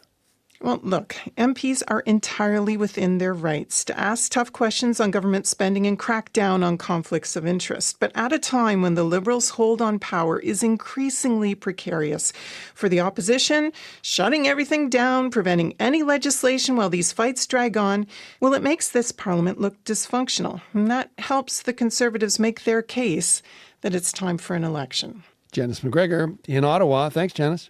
You're welcome. The number of people killed by Helene has climbed and now stands at more than 180, with more than 600 still unaccounted for across the southeastern United States. Officials are warning of more deaths, but as Vanessa Lee reports, a new study suggests hurricanes and tropical storms in the U.S. continue to claim lives long after the extreme weather has passed. I mean, we've had floods, but nothing like this. With swaths of destruction at every turn, Guerin Creek, North Carolina is one of many communities in ruins. Fire Chief Wade Wright is doing his best to stay focused on his job despite having lost family members. I try not to think about it right now because we got other things to take care of. The number of dead across 6 states continues to mount, and a new study published in the scientific journal Nature suggests many more people die long after a storm has passed. Co-author Rachel Young is an environmental economist at the University of California, Berkeley. We estimate about 7,000 to 11,000 excess deaths per storm are generated by these storms over a bunch of indirect channels over many, many years. Young says the loss of life stems from physical and mental stress to economic changes. The study found Black individuals 3 times more likely to die in the aftermath of a hurricane than white individuals. Aubrey Connor is with the National Association for the Advancement of Colored People. There's been this disinvestment in Black communities for decades and centuries for some communities. And because of that, the infrastructure that should exist in order to deal with natural disasters does not exist the same way that it may in other communities. Researchers say their findings highlight storms pose a much greater public health burden than anyone had previously anticipated. Vanessa Lee, CBC News, Montreal. Later this morning, Governor General Mary Simon will invest 56 people in the Order of Canada, among them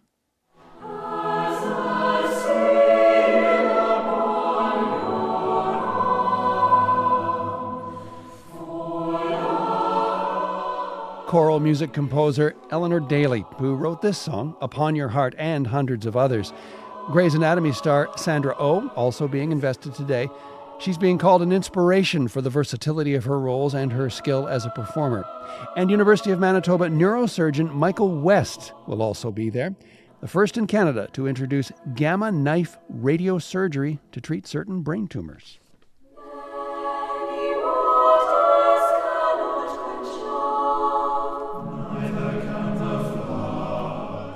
And that is the latest national and international news from World Report.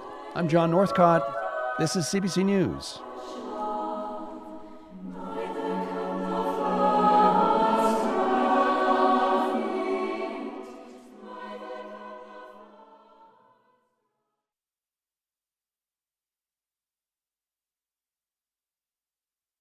.15 at Portage and Spence, sitting in for Marcy Marcusa. This is Information Radio on CBC Radio 1.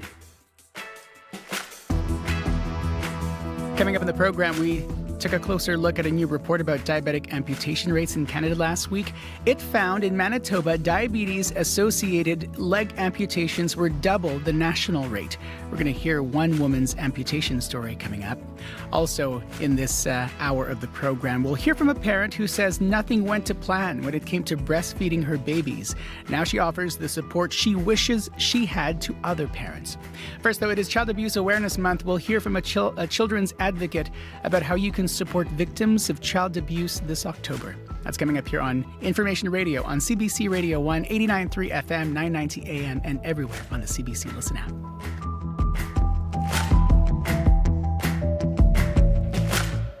And hello to the folks streaming us on our CBC YouTube page. Kevin Nipatebo is our streaming producer. We'll hear from the other folks on the team here. But first, Heather Wells from your CBC Winnipeg local news desk joining us now with a look at news headlines. Good morning. Good morning. Well, a woman who lives in the apartment building where a person was shot and killed by police yesterday says she was afraid. Sue Caribou knew something was wrong when police cars drove up onto the sidewalk outside her building in the 800 block of Main Street. Winnipeg police say they did respond to multiple 911 calls in that building before the shooting. We're going to hear what happened.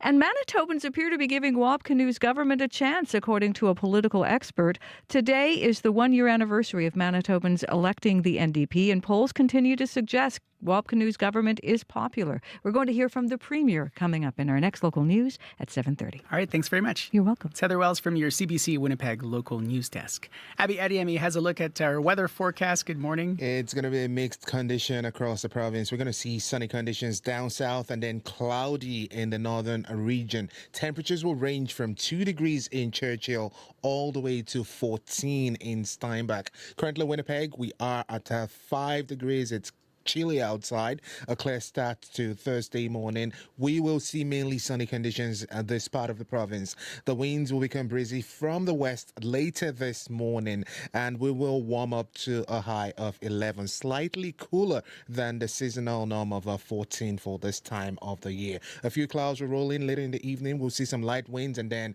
by the time you go to bed, we're going to cool off to -2. Churchill and Thompson both hovering around 1 degrees at this point, and then that region cools off to -5. While down south, we're seeing temperatures between 1 in Brandon and 3 for Gimli. The rest of the region seeing 2 degrees. Clare and chilly stats, we get into a high of 11 and 13s for most of the regions. All right. Thanks very much. Thank you. It's Abby Adiemi on the controls today and watching the forecast. Corey Funk is our studio director following the commute. Hello. Hello. Yeah, pretty quiet commute actually so far. I haven't heard of any major issues, but if you're out there, you see something going on and a friendly reminder to folks that in about an hour, we're going to have someone on from the city to give us updates on some of the construction sites as construction season, well, more or less winds up. So if you're curious about any construction sites that you've been driving through for the whole summer, give me a call on the CBC commuter line and we'll put it to the city. That number to call, 204-788-3093.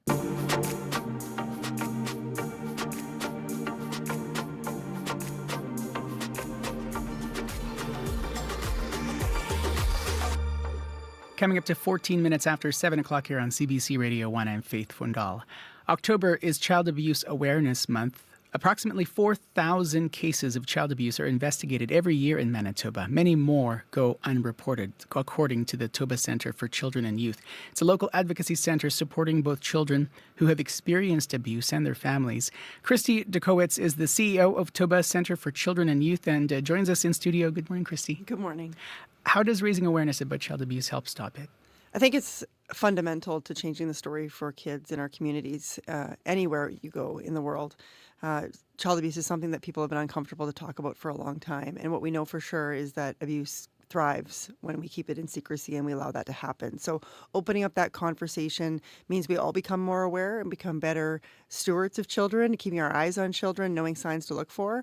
It also sends a message to kids, families who've experienced this, that it doesn't need to be something that's shameful. It's something as a community we're here to support you through, and that it's never your fault. Let's talk about those signs. What sorts of red flags should folks be looking for that might suggest that a child is being abused?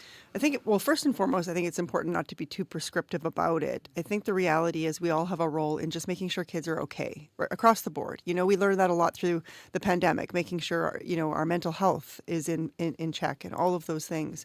So I think a lot of the signs can be quite similar. You know, kids whose behavior has changed dramatically. They're really angry. They're lashing out, maybe violent at times.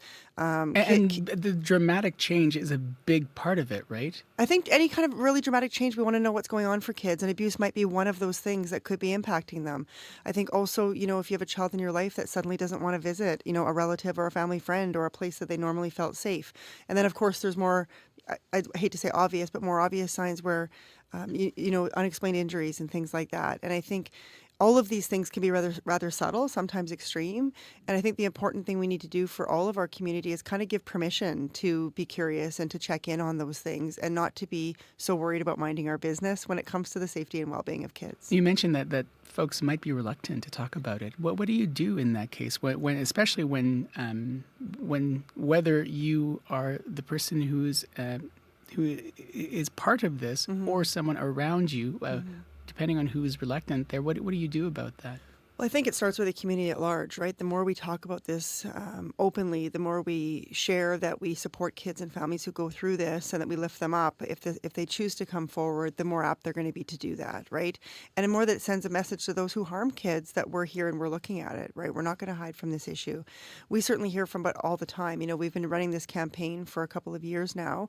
I think folks now know, like the Winnipeg Jets and the Winnipeg Blue Bombers are very on board. And we hear from families that when they hear from these, you know, their hockey heroes or their sports heroes that are saying, you know, I support this, I'm getting behind this cause, it makes them feel very hopeful that, you know, it's not so isolating and it's not so hidden from the community. So I think talking about it just really gets it on people's mind. You know, if you see a child and you're worried about them, maybe it wasn't something you might have considered before as something that could be possible. And then there will also be folks who are reluctant because they think they might be wrong. Absolutely. What do you say to those folks? I think it's a really, really good point. I'm glad you said that. And I think what we need to remind people is we don't want to run around making blind accusations, but that's not what we're trying to say here. What we're saying is if we're worried about kids, we need to raise it. And I think as all of us as grown-ups, we need to be okay with that. You know, we can't keep minding our own business. It's okay to check out on kids. It's okay to be worried about kids. And we have systems out there that are designed to really investigate, whether it's child welfare or law enforcement. Those are the folks that have the mandate to do that. So raising your concerns to those systems puts that in their hands. It doesn't mean you're saying something conclusively has happened. It just means you're worried about a child and somebody needs to do a check. Child abuse can also be a form of abuse. I mean, I grew up Filipino, and when I watch some comedians, you know, they often joke about that type of quote unquote abuse. But how do you describe that when you think about that form of abuse? Which form of abuse? Child neglect, because it depends on the person's perspective as well. It certainly does, you know. And like I said, we're not trying to run around creating accusations about, you know, amongst our neighbors, but it is about checking in with kids and making sure they're safe. And like I said, we have systems at play that come in and check in on those things. And people raise their children differently, and we have a right to do that. But if you're concerned that a child is being neglected, their basic needs aren't being met, you're worried about them, then you have every reason to kind of step forward and raise those concerns. Talk about those systems. What sorts of things happen when, say, someone calls CFS, let's say? Our systems talk to each other. So whether you call child welfare or you call law enforcement, they know each other's mandates and they work together. And within our environment at Toba Centre, we work often under the same roof. You know, our law enforcement partners work right within our building. So there's lots of communication. They can sort that out. We don't expect our public to be experts on who to call and when. If you make a call to Child and Family Services, they're going to make that call to law enforcement if they have a mandate to play. And like I said, they're the ones that can follow up, and they can provide resources sometimes. So even though we're worried and we don't want to cast judgment, sometimes families just need some help. And our systems, I think, are getting better and better at understanding that that's the best option, right? Nobody nobody's out to go arrest somebody, and that's never the first measure, right? If criminal justice is necessary, then I think we all agree it's necessary. But our systems are also very, very good at checking in and making sure families have the resources they need to keep kids safe. If there is one thing that you hope folks will take from our conversation on this Child Abuse Awareness Month, what might that be? Just that there's a role for them. There's a role for everybody. This is an issue that I've heard many people say, I don't know anybody that's experienced abuse, and I would argue you absolutely do. Just about all of us do, whether we actually know it or not, right? It is a lot more pervasive than we realize. 1 in 3, anywhere between 1 in 3 and 1 in 6, the stats are kind of all over the place in terms of children and youth that experience this before they're 18. We all have a role to play in just elevating that conversation. And that's why for the month of October, we really ask everybody to get involved and do what you feel is right. On October 24th, it's the day, Child Abuse Awareness Day. We encourage folks to wear blue, post with the hashtag, #GoBlueToba. It sends a pretty clear message. But this is about sparking conversations. It's about reminding people to have the safety conversations with kids in their lives all the time, not just in October. But it's a good opportunity to do that and show our community that what we know and what we've seen at Toba Centre is that our Manitoba community really cares about young people. Appreciate your work and for making time to come in today. Take care. Thank you. Christy Dukowitz is CEO of Toba Centre for Children and Youth. You can find more information about Child Abuse Awareness Month and what to do if you suspect a child is being abused at tobacentre.ca. That's tobacentre.ca. What happens when 12 Australian students from completely different worlds swap lives? I've only met one Aussie in my whole life. New this month on CBC Gem, The Swap is a bold social experiment that sees communities, cultures, and religions collide. You do what you want to do, it's fine. I'll do me. Will they break down barriers, or will old divisions hold firm? I want to be seen as me and not my hijab. Find out in the 3-part documentary series, The Swap. Watch free on CBC Gem. Coming up to 22 minutes after 7 o'clock here on CBC Radio 1, we'll get an update on what's making the big news in sports, still to come. First, though, the latest EP from Winnipeg's Cease Lopez is a collection of relaxed tunes exploring queer love. It's called Free Burn, and off of it, this is Cease with Wet Paint.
From their latest EP, Freeburn, that was Cease Lopez with a tune called Wet Paint.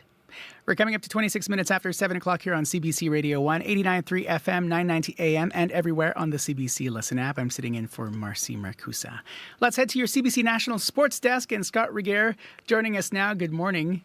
Nice to talk to you, Faith. Happy Friday, Junior. Happy Friday, Junior, to you as well. Led by some familiar names, of course, the Jets won their penultimate preseason game last night. What happened?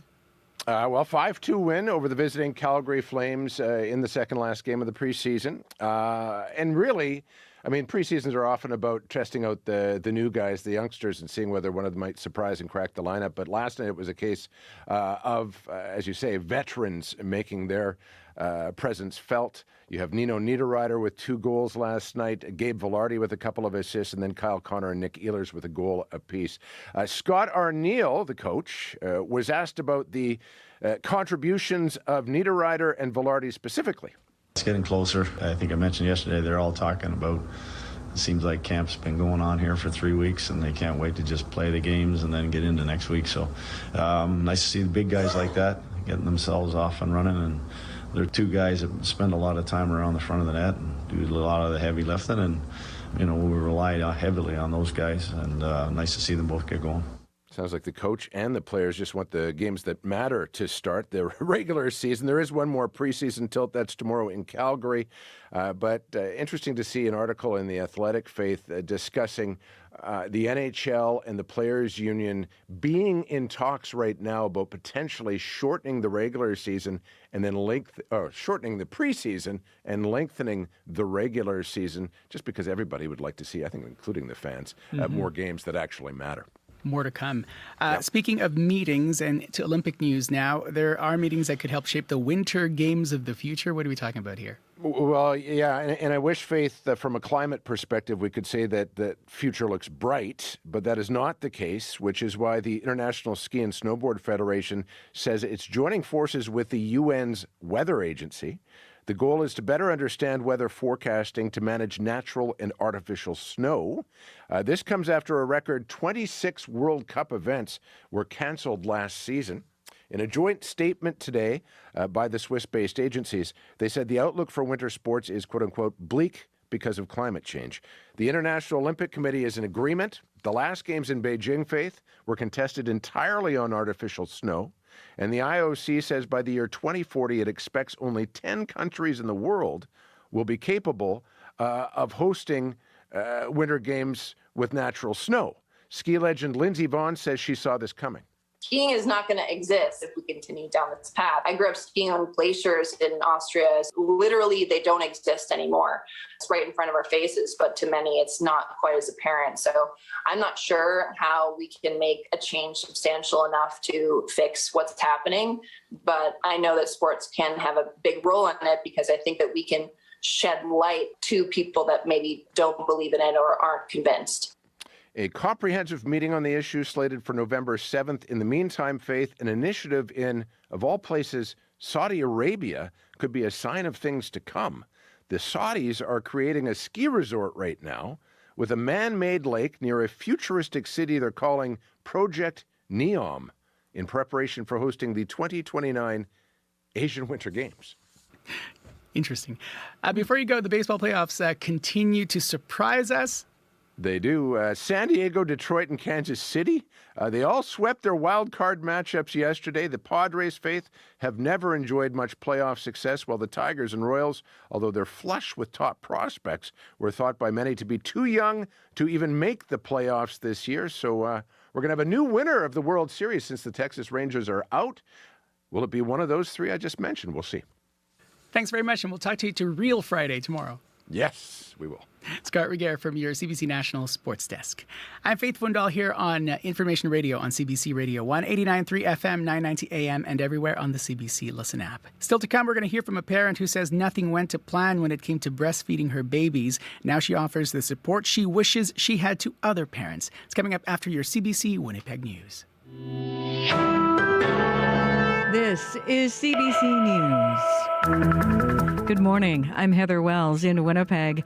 At 7:30, you're stepping out into a crisp morning. Sunshine, about 5 degrees currently in Winnipeg. It's going to get windy again and a below normal high of 11 in Winnipeg today. A woman who lives in the apartment building where a person was shot and killed by police yesterday says she was afraid. Sue Caribou knew something was wrong when police cars drove up onto the sidewalk outside her building in the 800 block of Main Street. From her upper story window, she later saw a stretcher being loaded into an ambulance with a paramedic working on a patient. Caribou says she and her neighbors are getting used to hearing sirens on the street below. People are staying in their suites, and I'm locking my door, 4 different locks. Winnipeg police say they received multiple 911 calls about a person armed with edged weapons. They met the person inside the building over the noon hour. Police say he was tasered before being shot by an officer. Manitoba's police watchdog is now investigating. It has been 1 year since Kinew was elected Premier of Manitoba. This is a great victory for all of us in Manitoba. That was the Premier on election night. A year later, Kinew has fulfilled some election promises, like temporarily cutting the gas tax, but he has made limited progress on other promises, like fixing the healthcare system.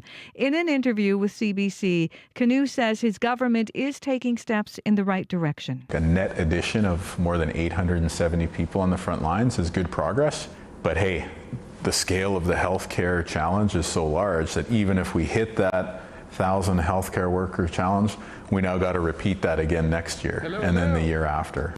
Premier Kinew says it will take years to fix the damage caused by the previous I PC interrupted government. my staple resupply. Swan Valley West's former suggests chief the United administrative Party is less officer than 4% the of municipality for what he says is wrongful Still take away votes. James Doing good Webb there, says John. he experienced constituencies. humiliating You'll be and speaking to embarrassing Stephanie. treatment More from stories Bill Gade. on this The election lawsuit says campaign. You can Gade head to made our false website, allegations about Webb's performance on social media cbc.ca/sask. and At on 6:32 Gade's in public Regina, radio it's show cloudy from and 2021 -1. to 2022. Saskatoon, partly Gade cloudy and denies the -1 as well. allegations. This is CBC News. Sometimes former employees are Parents of disgruntled, and they have some neurodivergent concerns. children Obviously, he in has some Saskatchewan concerns, or he say wouldn't they're have filed the lawsuit. dealing with a I shortage didn't get a of lot of chance daycare to work with spots. him, you know, In from the the time I was province's elected largest until he child chose care to leave his provider employment. He agrees. never said one word to me. YMCA of There wasn't a lot of Saskatchewan time to says be not bullying enough him while government I was money reading. is leaving daycare Former operators CAO in a is very seeking damages difficult for mental situation. stress. None of Steve the Compton allegations have been is tested in CEO of court. the Regina No YMCA, statement and he of says defense has they been currently filed. have 18 To the Middle children with East now, where complex the needs. Israeli And military with the says it government's hit Enhanced 200 Accessibility Hezbollah or targets EA overnight. grant, At the the same time, YM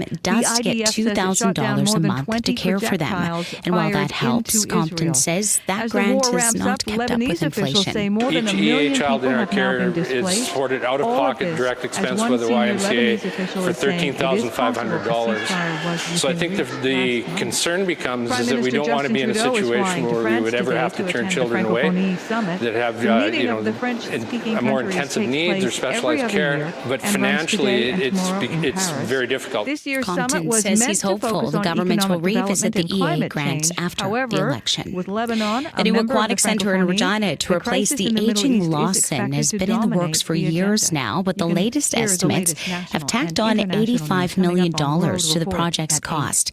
The A total warning now this around morning from a woman who $245 lost a million. limb to Lori diabetes. Bresciani is a Watch city closely councillor for who's running signs for of the mayor disease. in the upcoming civic Darlene election. Tunney was She says she's diagnosed with concerned type about 2 the price diabetes tag. at the age of Council, 30. I'm going Now to say, at is 60, very she antsy has to get lost this 2 through. toes on her right And foot we know and it's has going to go had her through. We know lower we're going to have a left pool, leg 100%. amputated. Bresciani says she the plans best to way bring forward a avoid motion losing to a just limb renovate the is to Lawson avoid and to the build a disease new pool altogether. somewhere else down Pay the road. attention The to your council body. has been warned that could If you're put really nearly tired, $130 million in provincial and federal funding at risk. Things like that. These are And all signs COVID that tests you don't could appear to be have easily diabetes. available across A report Saskatchewan. published The last province week by the stopped Canadian providing them in the Association for Health spring. They'll now Information run you says about Manitoba had twice the $20 if you national can rate find of one. diabetes-associated Epidemiologist leg Nazima Hajreen amputations says over the COVID past 4 cases years. are on the rise days now as the weather gets cooler. We were seeing numbers uptick, rise, and it hasn't really subsided. It is difficult to really know how many cases, how many COVID cases out there because we are not testing them. You can get your latest flu and COVID-19 shots this month. Bookings open next Tuesday, with immunization starting a week after that. And Steph, that's the news from CBC Saskatchewan. Thanks, Jesse.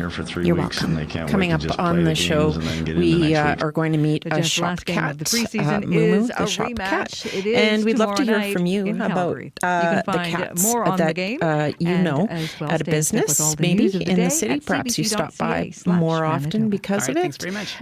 Morning edition at cbc.ca is where to reach us. It's -1 in Regina and in Saskatoon at this hour.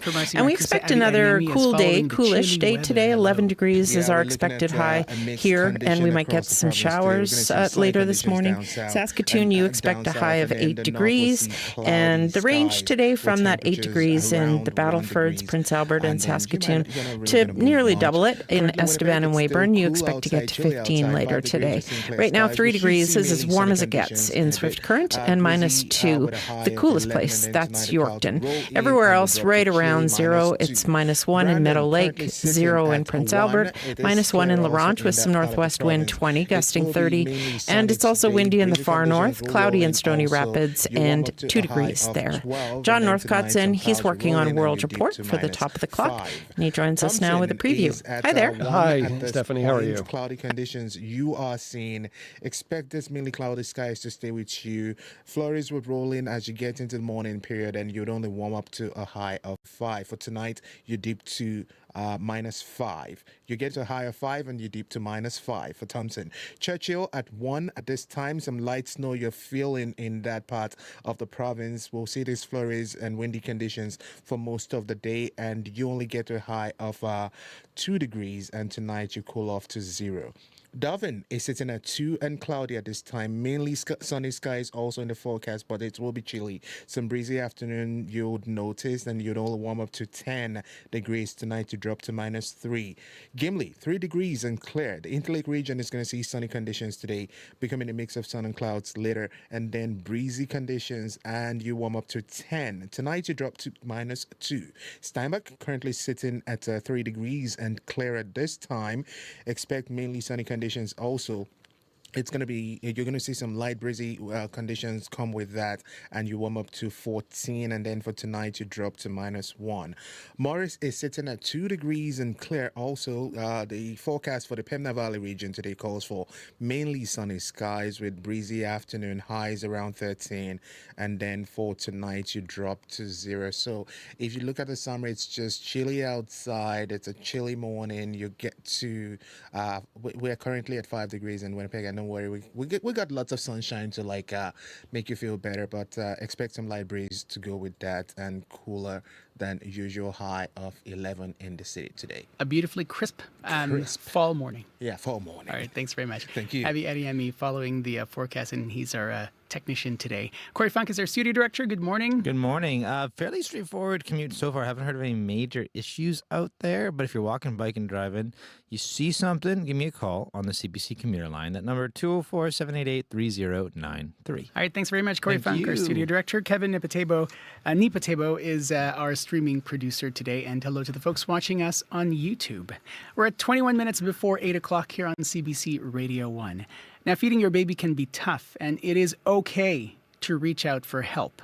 It's the message from a group of parents in Manitoba during National Breastfeeding Week. Milk Mentors MB offers free breastfeeding, chest feeding, and pumping support for Manitoban parents through one-on-one mentorship, a program that our next guests wish they have access to when they gave birth to their 2 kids. Devin Meyer-Ducharme is a parent and a mentor with Milk Mentors MB. Devin, welcome to the program. Hello. MB, Devin, welcome to the program. Hello. Thank you for having me. Hi. Robin Brown is the program coordinator and is also here. Good morning. Let's start with you, Devin. Tell us a bit about your experience with breastfeeding. I was really fortunate. I grew up with a mother who spoke very positively about breastfeeding. I had, sister-in-law and sisters who were breastfeeding around me when I had my baby. But still, it really wasn't what I expected. I had 2 emergency C-sections, and really it felt really out of control for me. Once I started breastfeeding, it really felt like something I could control about my experience as a parent. So I really kind of like clung to it. And it was a huge source of pride for me, being able to nourish my baby with my body. And the more I studied, the more I learned about it, it became something I really enjoyed. And I wanted to be able to help other parents, sort of have that same experience that I had with breastfeeding. And I imagine Google probably wasn't very helpful when you were looking this up. I mean, what motivated you to volunteer with Milk Mentors MB? Actually, I stumbled upon it when I was trying to donate milk. I had a pretty abundant supply of breast milk in my freezer that my baby refused to drink. So I thought, well, I can maybe be a donor. And my sister just had given birth to triplets. So she was doing, breastfeeding one baby, combo feeding another baby, exclusively pumping for another. So I was like, you know what, there's a need for this. I looked to donate milk and found out that my milk was simply too old. So I wasn't close enough to having given birth. So I wanted to help in maybe another way and stumbled upon Milk Mentors. Robin, tell us more about the program. How does it work? Yeah, so we're pretty green. We just launched in January 2020. And basically how the program works, we're modeled after a successful model in Ontario called Breastfeeding Buddies, which has been around for over 20 years. And the idea is that it's a peer-led support model for us to walk along parents in their journey, whatever that looks like. So we support breastfeeding, chest feeding, exclusive pumping, combo feeding. We sort of have a running joke, no matter what kind of support you need, we have a mentor for it. Devin is one of our mentors who's been with us from the very beginning, and we have 35 folks across the province who are taking the training. But sort of the jewel of the program is my mentors themselves each have a minimum of 6 months lived experience in feeding their own baby. I'm also a parent who's fed both of my babies as well, with their different feeding experiences. So we've really all been there in the trenches, know what it's like to be up for that 2 a.m. feeding and feel really like nervous or overwhelmed. And we all bring these different models of like experiences to just really be a cheerleader for parents and support them. You mentioned chest feeding as well. Who can access Milk Mentor services? So chest feeding is a term that we use for folks in the non-binary community, trans community. We also use it for folks that are perhaps vasectomy survivors. So our program is open for anyone in Manitoba. Sort of connect with us via social media. They can send us an email or a text, say that they're looking for support, and then we'll have a little chat to see what experience they're looking for in terms of what they're in right now in their own journey. And then we go into our mentor database and select mentors with similar lived experience to connect them one-to-one. And then they talk on the phone, they can text, they can video chat, or email with them.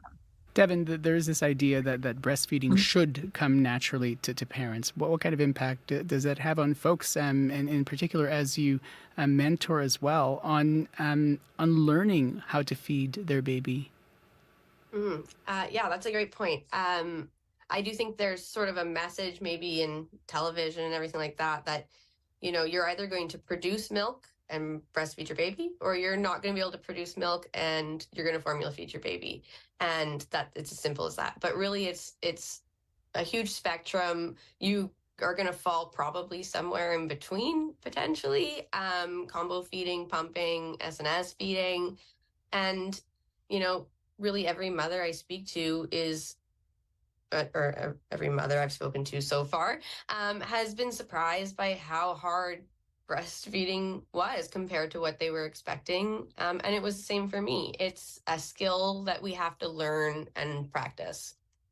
Robin, are there still those stigmas or the way that the world characterizes how easy or how hard this is? Do those still exist? Yes, the stigmas definitely exist, and so many of the parents who seek support in our program, I think, are coming to us specifically because of that stigma. They're thinking, oh, this should have been so easy for me. It should have been so natural for me. I'm feeling really guilty about it.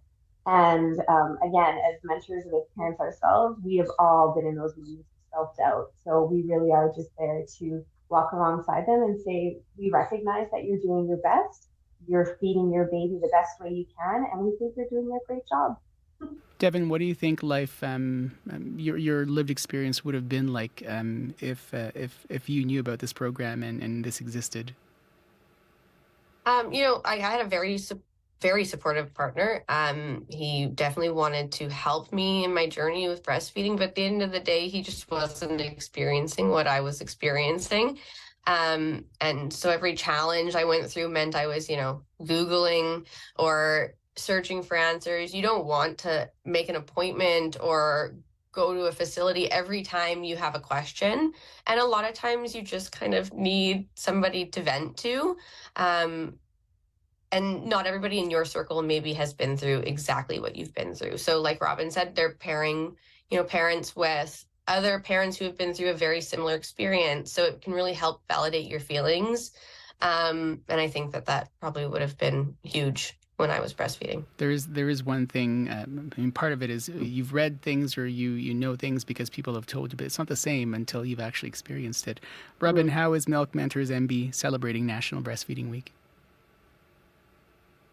Yeah, we're doing some fun giveaways on our social media that are starting up over the week. We're also going to be at the Millennium Library today between 11 and 1.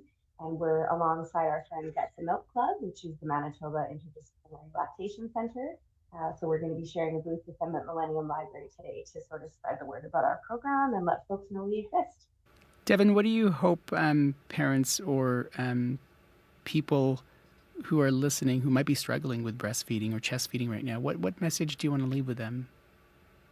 I often tell the parents I speak to that, right now it feels, overwhelming. You need to be in the perfect position and you need to latch your baby 10 times maybe to get it right. And it feels like you maybe will never leave the house again. But with practice, with experience, it gets easier and easier and easier. So, one day you probably will be nursing a baby on one side on the phone while you're making dinner. But, it's just a matter of, finding the tools and finding the support to get you there. But there is a way there. Robin, what about you? I mean, isn't Devin wonderful? That's exactly what I would say too. Like, it's just so important to connect with a parent and just, as parents ourselves, we always second guess ourselves all the time.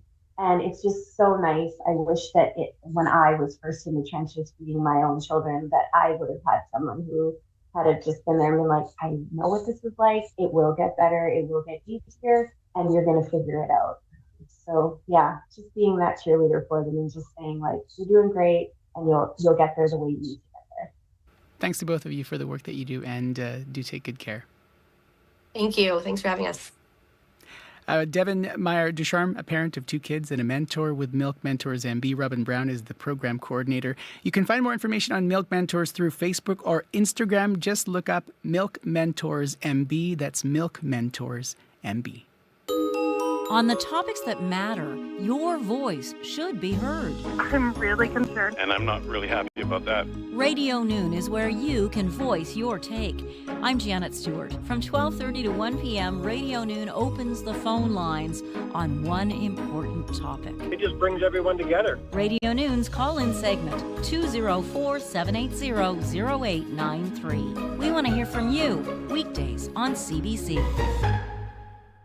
Coming up to 10 minutes before 8 o'clock here on CBC Radio 1, 89.3 FM, 990 AM, and everywhere on the CBC Listen app. We're clear conditions right now here in downtown Winnipeg, 5 degrees, coming up to a high of 11 degrees.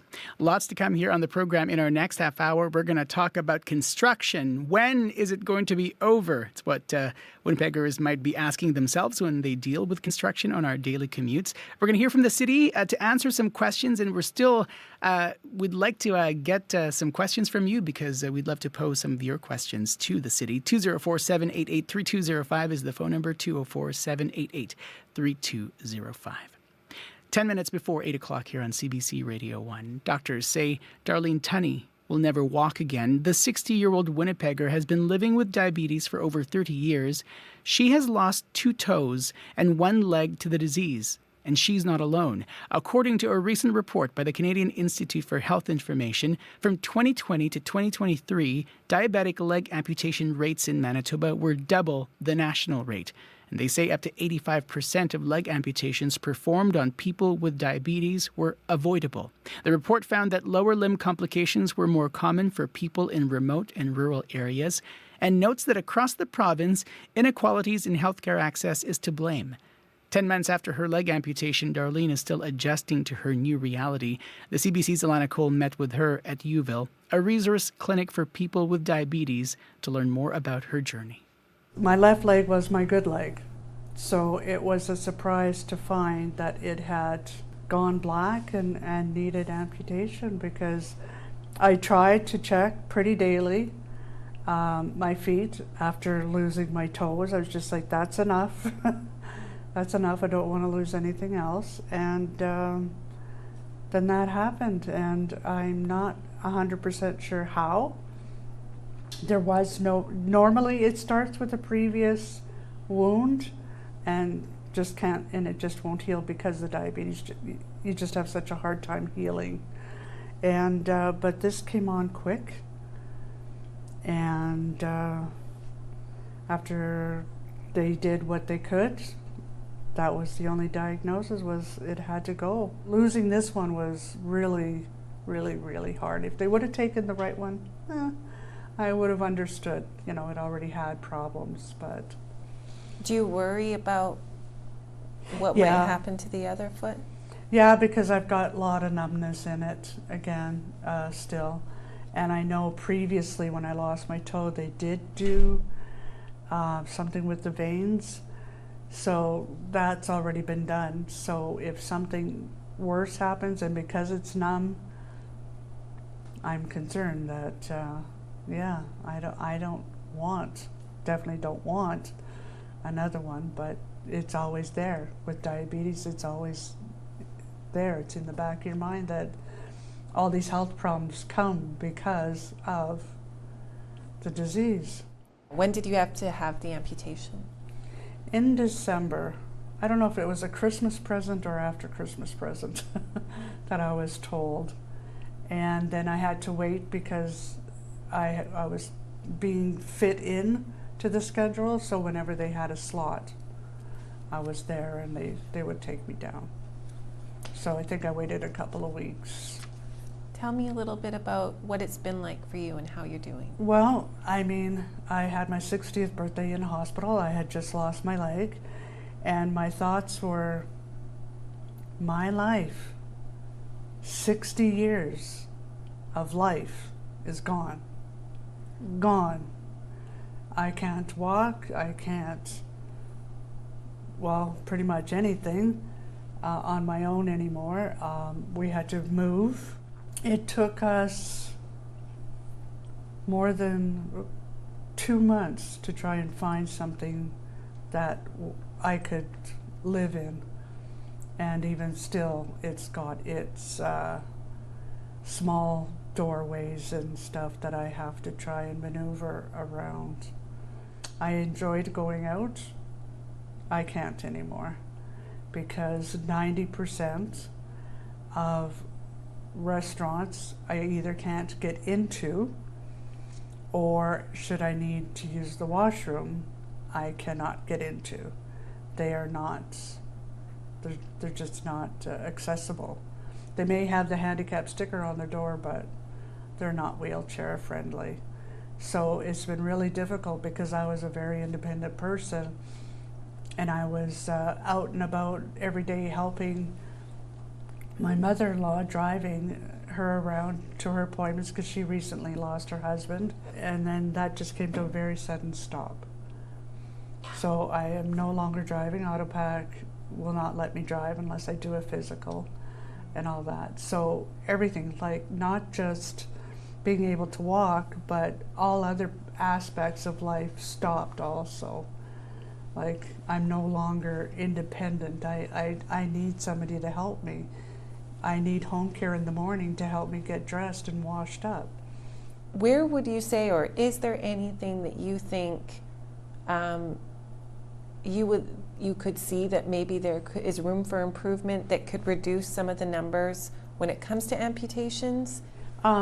More places like Uville, where people can come and get educated. They have dietitians, which are so important. And then they have a diabetic nurse, which knows more than your regular doctor does. And then they have counselors, because diabetes, unbeknownst to me, but I'm learning, even after 30 years, I'm still learning about this disease, especially after this, on how it plays with your emotions. So having a counselor available is awesome, but the resources are slim. Like, I don't know how many counselors they have here, but I'm sure you could say there's not enough. Especially hearing these new stats, we need way more that kind of help in the community, so that people will go and can go to these places and get the supports they need when they need it. Like phoning and booking 2 months in advance, well, sometimes no, you need them sooner.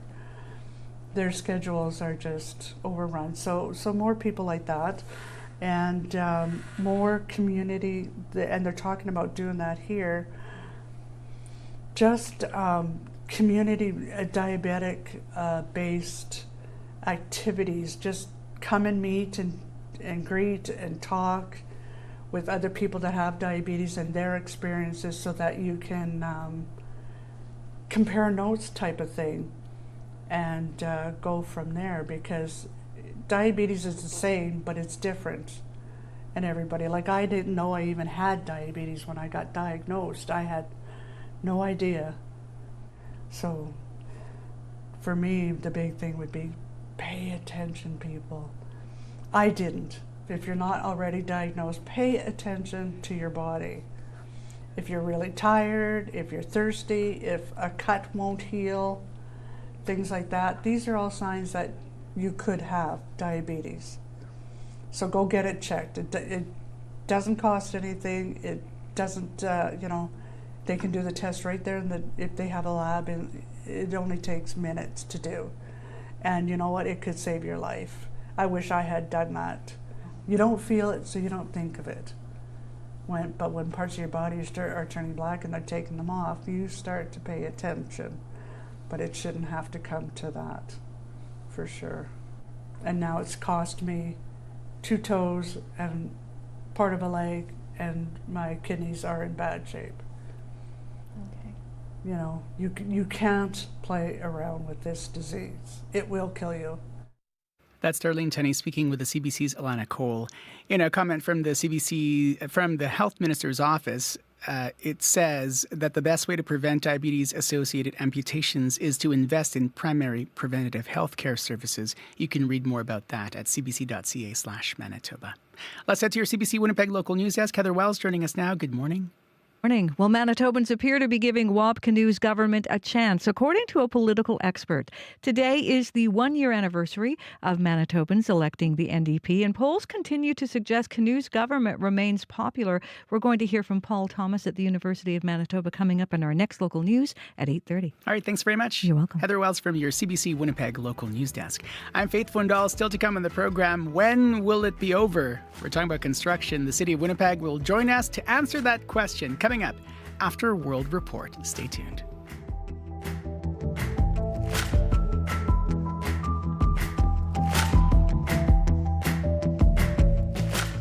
With Tom Power. It's taken 5 albums, but Vampire Weekend's Ezra Koenig says he's finally learning to enjoy himself. Ezra will tell you about the importance of becoming less cynical as you get older and what you learn when your father-in-law is Quincy Jones. He has a real positive attitude towards life. That's coming up on Q, followed by Commotion with Elamine Abdel Mahmoud on CBC Radio 1, the CBC Listen app, and everywhere you get your podcasts.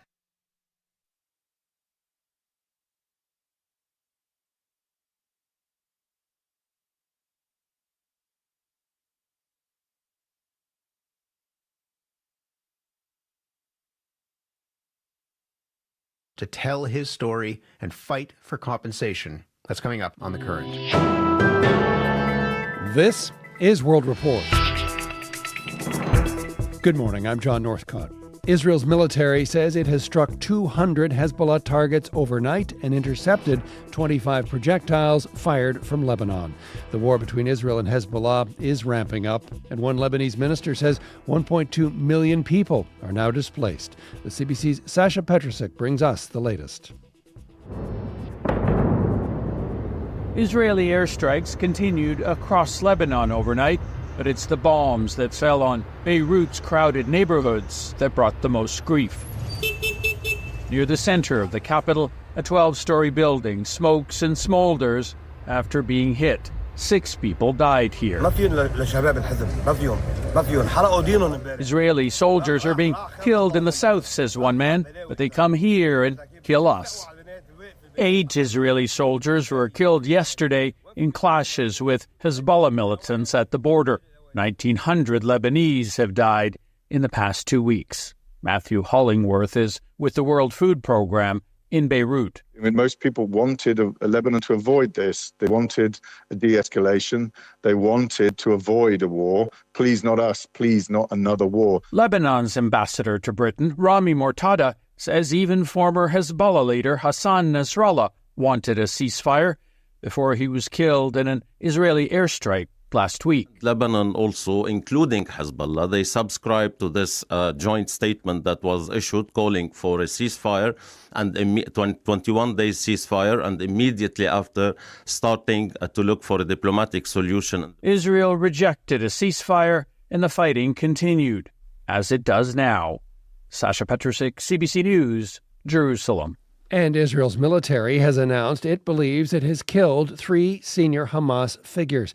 It says the head of the Hamas government in the Gaza Strip, the commander of Hamas's general security, and an individual who held the security portfolio for Hamas's political wing, all killed in an airstrike approximately 3 months ago. The IDF claims that Hamas did not announce their deaths to prevent a loss of morale. The war in the Middle East could overshadow the official agenda at the Francophonie summit in Paris.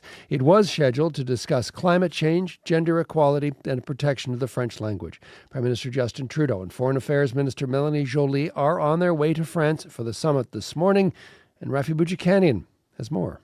We have to continue to do everything we can to call for peace and stability. From Prime Minister Justin Trudeau and Foreign Affairs Minister Melanie Joly, a similar message. We need to make sure that there is a ceasefire. One they'll be saying on an international stage over the next 2 days. Trudeau and Joly are traveling to France Thursday morning for the Francophonie summit. Once they're expected to speak with government representatives from Lebanon. It's also a member of the French-speaking states group. Israel staged a ground invasion into Lebanon's south this week to fight Hezbollah after targeted airstrikes by its military killed the militant group's leader last week, but also more than 1,000 people, according to the Lebanese government. Canada, the G7, and other countries have been urging a ceasefire since. And a domestic political issue could also find the spotlight at the summit.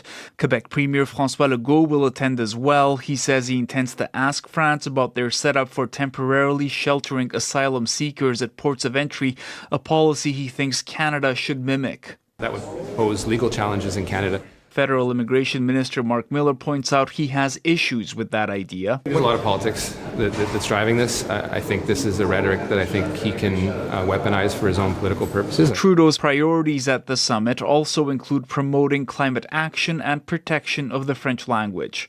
Rafi Boudjikanian on CBC News, Ottawa. It appears Melania Trump and her husband don't agree on all of his policies. The Guardian newspaper has obtained a copy of the former First Lady's memoir. In it, she reportedly makes a fierce defense of women's right to abortion. But her husband, Republican presidential nominee Donald Trump, backs the ability for U.S. states to restrict the procedure. The memoir is due to be published next week, 1 month before the November 5th election. Meanwhile, Donald Trump is blasting justice officials, accusing them of election interference. The U.S. presidential hopeful is angry. Authorities released new details related to his attempt to overturn the results of the 2020 election. He claims the move is intended to impact the November 5th vote. The CBC's Ithel Musa is in Washington. Ithel, tell us more about some of these unsealed details. Well, according to the court filing, the former president laid the groundwork to undo the election before he lost, knowingly pushing false claims of voter fraud. Prosecutors cite an account of a White House staffer who, after the election, overheard Trump telling his family, "It doesn't matter if you won or lost the election, you still have to fight like hell." Trump is also alleged to have said the details don't matter when he was told the lawyer mounting his legal challenges wouldn't be able to prove the false claims in court.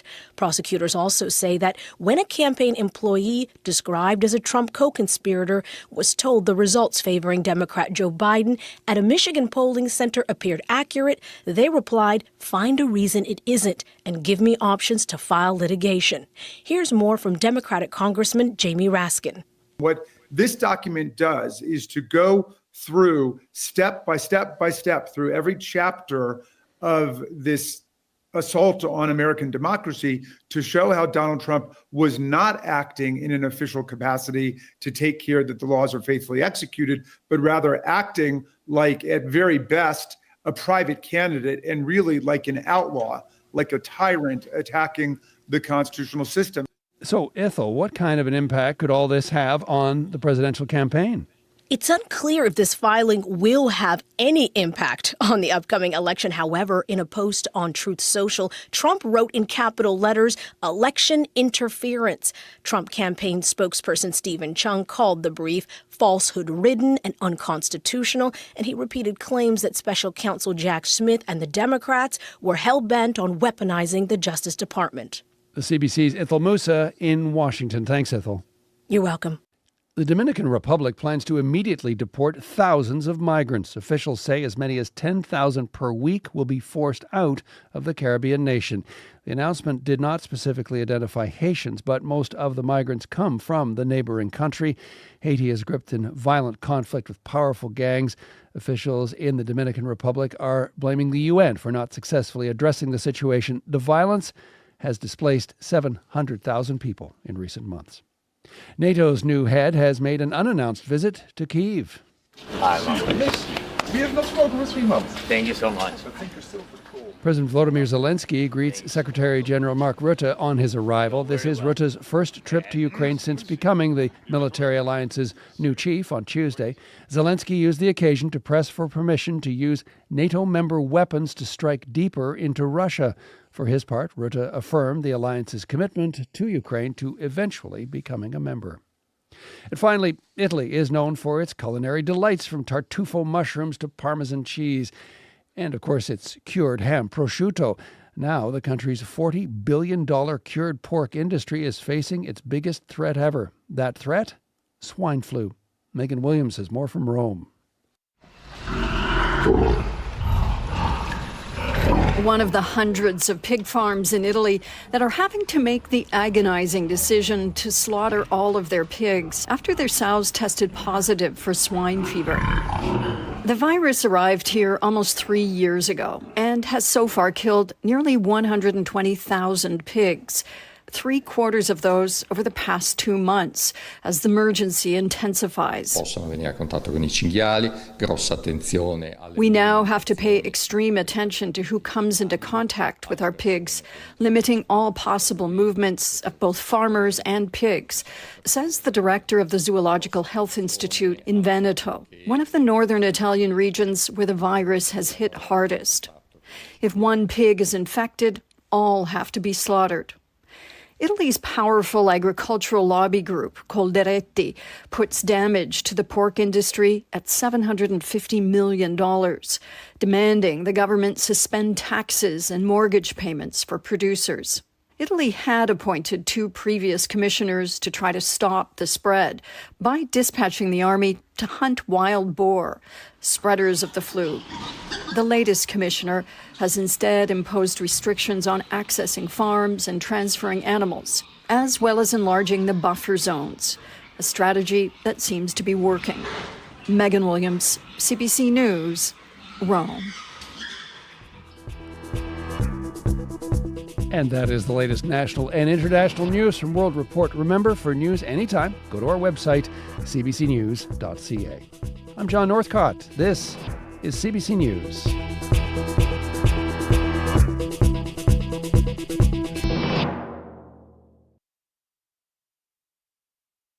umaga. Good morning, Manitoba. Faith Fundal here in Studio 15 at Portage and Spence. 5 degrees at the Forks. This is Information Radio on CBC Radio 1. I'm filling in for Marcy Marcusa. As you've been hearing, today marks the 1-year anniversary since Manitobans voted the NDP into power. CBC sat down with Premier Kinew to reflect on the events of the past year and look ahead to his plans for the future. We'll hear more on that. Also, as you've been hearing on Information Radio, when is it over? It's what some Winnipeggers might be asking themselves when dealing with construction on their daily commutes. We'll hear from the city coming up in this half hour of the program. Stay tuned.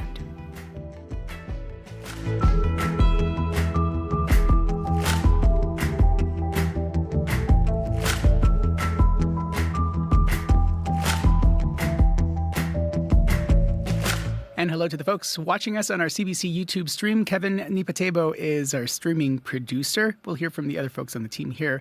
And first, though, to your CBC Winnipeg local news desk, Heather Wells, joining us with a look at news headlines. Good morning. Good morning.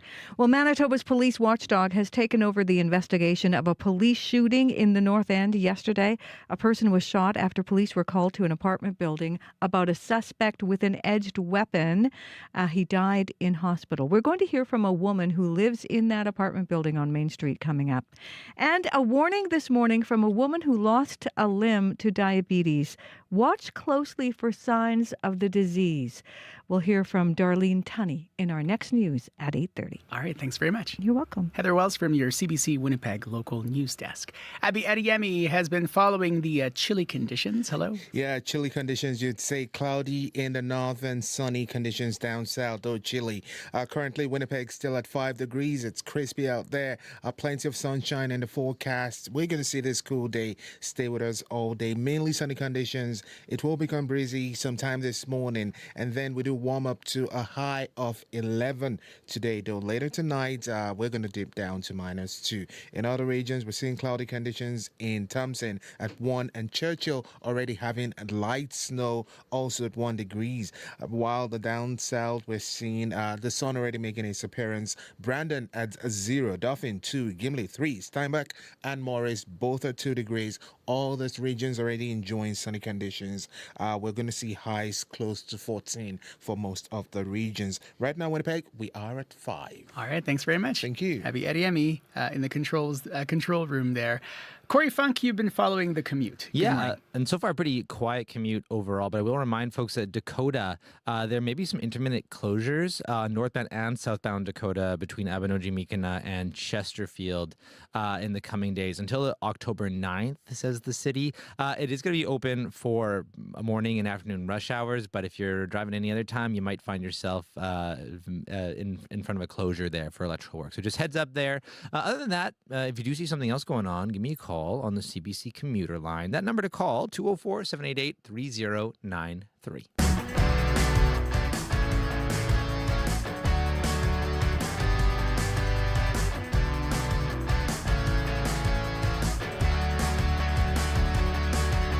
Coming up to 14 minutes after 8 o'clock here on CBC Radio 1. So, Winnipeg, there's a lot of construction out there on our streets right now. And in the long run, it's a good thing. But it can also make your commute a bit challenging, which leads to the question, when will it end? We asked folks what construction projects you'd like to see wrapped up. Here's what some of our listeners said on our listener line. Hi there, it's Joan calling. I would be interested to know when the St. Vital Bridge construction is going to be finished and the new configuration of Confusion Corner South, what I'm calling it, St. Mary's and the Perimeter. Queen Elizabeth Way, that bridge construction would be nice to know when we have an end date. Anyway, it'd be great to have an update on all of that. And thanks, Joan, for leaving that message on the listener line. Michelle Stainton is with the City of Winnipeg Project Management Engineer to share now, joining us on what she knows about construction projects around town. Hi, Michelle. Hi, good morning. What do you say about what Joan is asking there? Talk about the St. Vital Bridge project, for example. Well, St. Vital Bridge should be wrapped up certainly by the end of October, for open to all traffic. I mean, we may have some touch-up works to do next year. As with most of the construction projects that will wrap up this year or that wrapping up this time of year, we have to come back and do some landscaping work and boulevard work. But The St. Vital exchange at the perimeter is a provincial job, and I'm not entirely sure. I think some of it's open now, but the full configuration, I don't know. The perception is that it's a really busy construction season. How does that perception jive with what the numbers say and the data says? It is. It certainly is, and from our perspective, that's good news. Not necessarily from a driving perspective. We're around 40 to 50% fully complete at this point, but that means individual locations are fully complete and open. So we're having more and more projects open up every day. So we're expecting, I guess, generally we get about 10% carryover, meaning usually it's planned carryover or whole locations that are carried over. Not very often is a construction project left in the middle. If that's the case, usually they're planned and they're left open and safe. But it's looking pretty good so far. We're just sort of in the stages where we're trying to take stock of what needs to stop and continue. We'll often hear from drivers saying, well, as soon as the snow starts to fall, then all construction projects have to be put on hold. Is that an accurate description of your projects right now? Well, if we get a very early snow, we certainly have to, take a little bit of a different look. That's not what we want to have happen, obviously. So we are wanting to, wrap things up before that happens. We typically, from the beginning of the year, plan to have everything wrapped up middle of October so that we have a little wiggle room towards the end. And we can, most years we end up with construction until, early November, middle of November. So once we get snow, we have to go back and make sure that those locations that were caught off guard are left safe and passable throughout the winter. So it's not that it stops. It might force us to take a different look at things. Right. All. And you mentioned 40%. So is that 40% of all of the projects that you have right now in terms of completion? All of them, yeah. Okay. Yeah. To get to 100%, that's 60% still remaining. We're, October 3rd? Is that enough time? Yes. Like I said, so a lot of those individual locations, the way I count them is if they're complete, then they're on the complete side. If they're in construction, they could be, up to, 30, 40, 50, 80% now.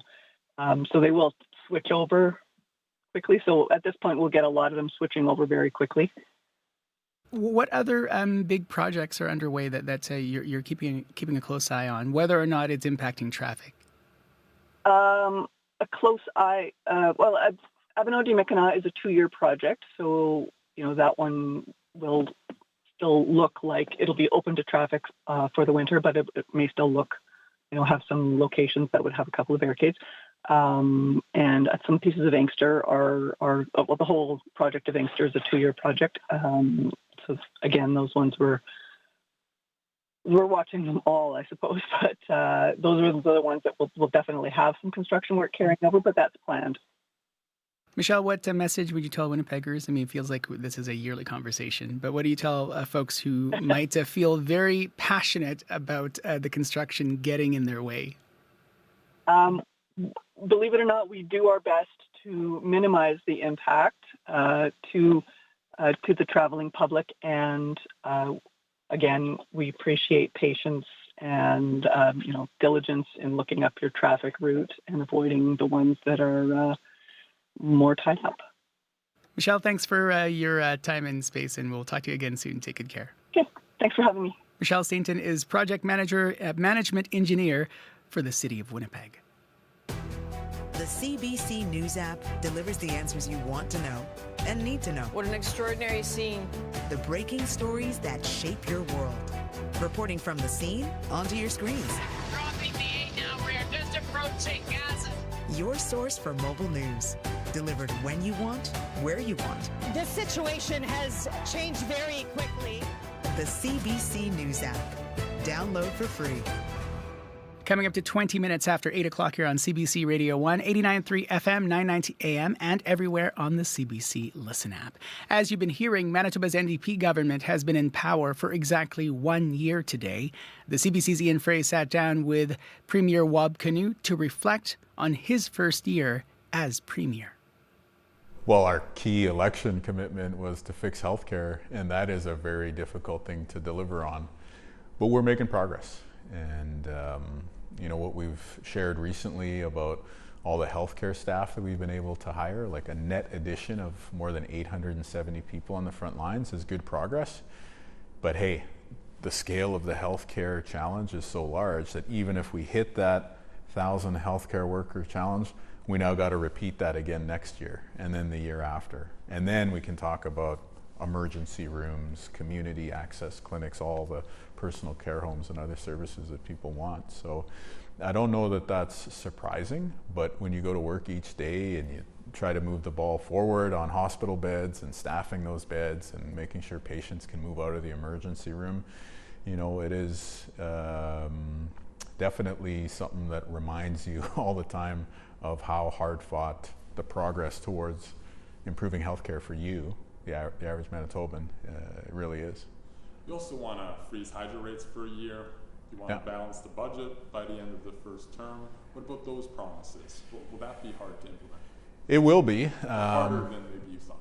Definitely. Well, on the balanced budget side, the fiscal situation is much worse than we expected coming into office. When we were putting our election platform together, we thought, okay, we're going to have to figure out a path to balance with a $370 million some odd dollar deficit. And then the first briefing we get coming into the door is, well, the Stephenson government on the way out racked up $1.6 billion in commitments that they made. And so for us to navigate that is obviously, it's a much narrower path to balance, right?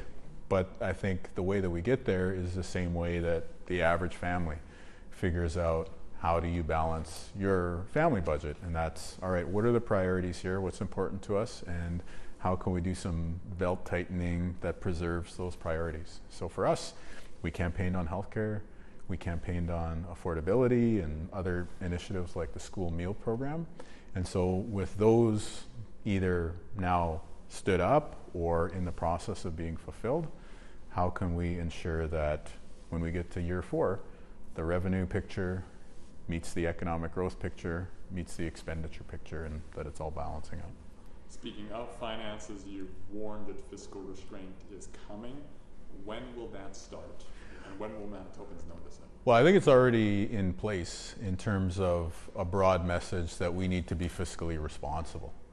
And so what we're going to do, and have already communicated to the team, is that ministers are responsible and empowered to go into their departments and figure out, all right, where are the priorities here? Where are areas that need improvement? And then together, we're going to work at the cabinet level, the Treasury Board level, roll up the sleeves and just go through the budget and identify where it is that we can, on the one hand, be fiscally responsible, but deliver on the priorities for Manitobans. So it's got to be a balanced approach.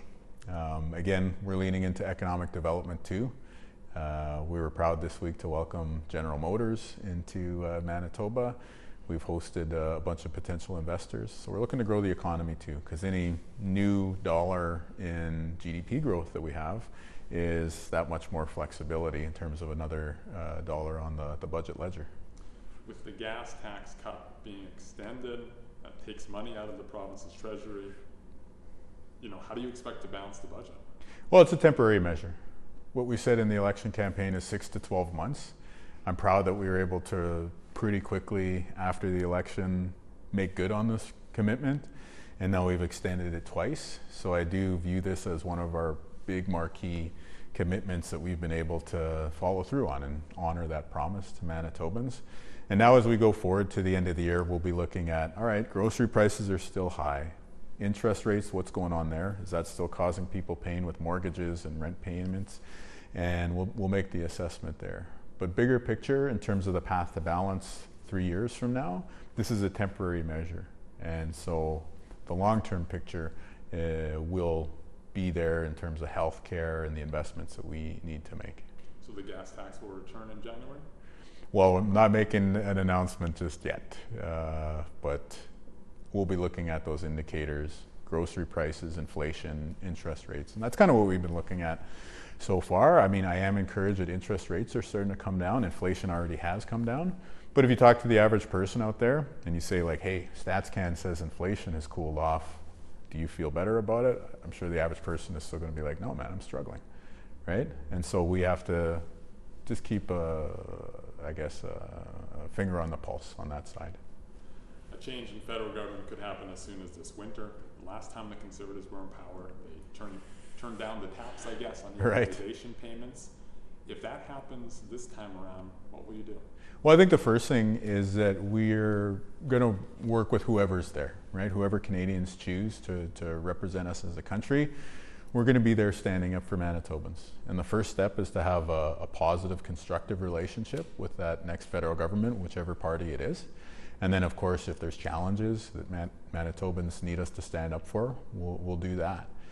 And so what we're saying at this stage to everyone, because again, we've been very lucky to have most of the federal leaders come spend some time with us here in Manitoba, is just we need stability. We need the ability to be able to plan out over the coming years in terms of what that revenue picture is going to look like. We have a lot of ambition around wanting to grow the economy, someday not to be an equalization province anymore, which means that our economy becomes that much more productive. But in order to get there, we need the help of equalization and transfer payments being predictable. That is Premier Wab Kinew speaking with the CBC's Ian Fraze. You can see more of that interview on your CBC Winnipeg News at 6 tonight on CBC Television, and read our online story, cbc.ca/Manitoba, or tune in to your CBC Winnipeg News. He kept cars quiet. We fix your muffler expertly. He got saucy about chicken. There's always value in a visit. And he was concerned about curves. You wanna be sure about the way you look and the way that people look at you. How Jerry Good a Thing on Under the Influence with Terry O'Reilly. Thursday morning at 11:30, 3:30 p.m. in Newfoundland. And on the CBC Listen app. 27 minutes after 8 o'clock here on CBC Radio 1. 5 degrees at the Forks, expecting a temperature high of 11. And tonight, get this, for Winnipeg, a few clouds with a westerly wind and a low of -2 degrees for Winnipeg tonight. Gross. It's fall. It's fall. It's fall. I did, hot tip, don't forget if you got your hose on the side of your house or something. Oh, yes. Turn the tap off, like the internal tap off, and remove that, because that could mean a trip to Home Depot that you don't want to make. A very expensive trip. Yes, exactly. Very expensive trip. What do you want to talk about first? Let's talk traffic first. Okay. A reminder to folks, actually, I got a call from Larry on the commuter line. So apparently Highway 59 southbound heading towards Chief Peg was very backed up right now. Backed up all the way to Headmaster, he says. And that's because actually there's construction going on. It's been going on for a while on Chief Pegwis. And that means you can't actually right now turn right onto Chief Pegwis Trail from Highway 59 right now. So that's catching folks off guard. That's causing things to back up. Construction overall between Henderson and Lagimore on the Chief Pegwis is expected to last until October 7th. So heads up, you might run into some more issues between now and then. If you have any other issues, 204-788-3093 is the number to call. We'll talk about it before the end of the show. You will be on Radio Noon today. Yes, I'm also hosting Radio Noon today, and we're going to keep the conversation going about the NDP government. It's been a year, as we just heard, and we want you to call in to tell us how you feel about the job that the NDP government has been doing so far. So far, at least according to polls, they are still quite popular, but we want to hear you, whether you still like them or maybe you don't. And we want to hear what policies you've liked about so far, or what you'd still like to see and how you'd like to see them improve. Give us a call. We're going to be opening up the phone lines at 12:30 today. But if you are an eager beaver or you maybe aren't able to tune in then, you can leave a call message on our Radio Noon listener line, 204-788-3797. That's 204-788-3797, and we'll play it on air today for our call-in. All right, thanks very much. Thank you. Corey Funk, our studio director. Abby Adiemi is on the controls today. Kevin Nipatebo is our streaming producer. And hello to the folks watching on YouTube. I should remind folks that just after the show today, our 9:90 a.m. signal will be going down for maintenance. So 9:90 a.m. will be down this morning after the show.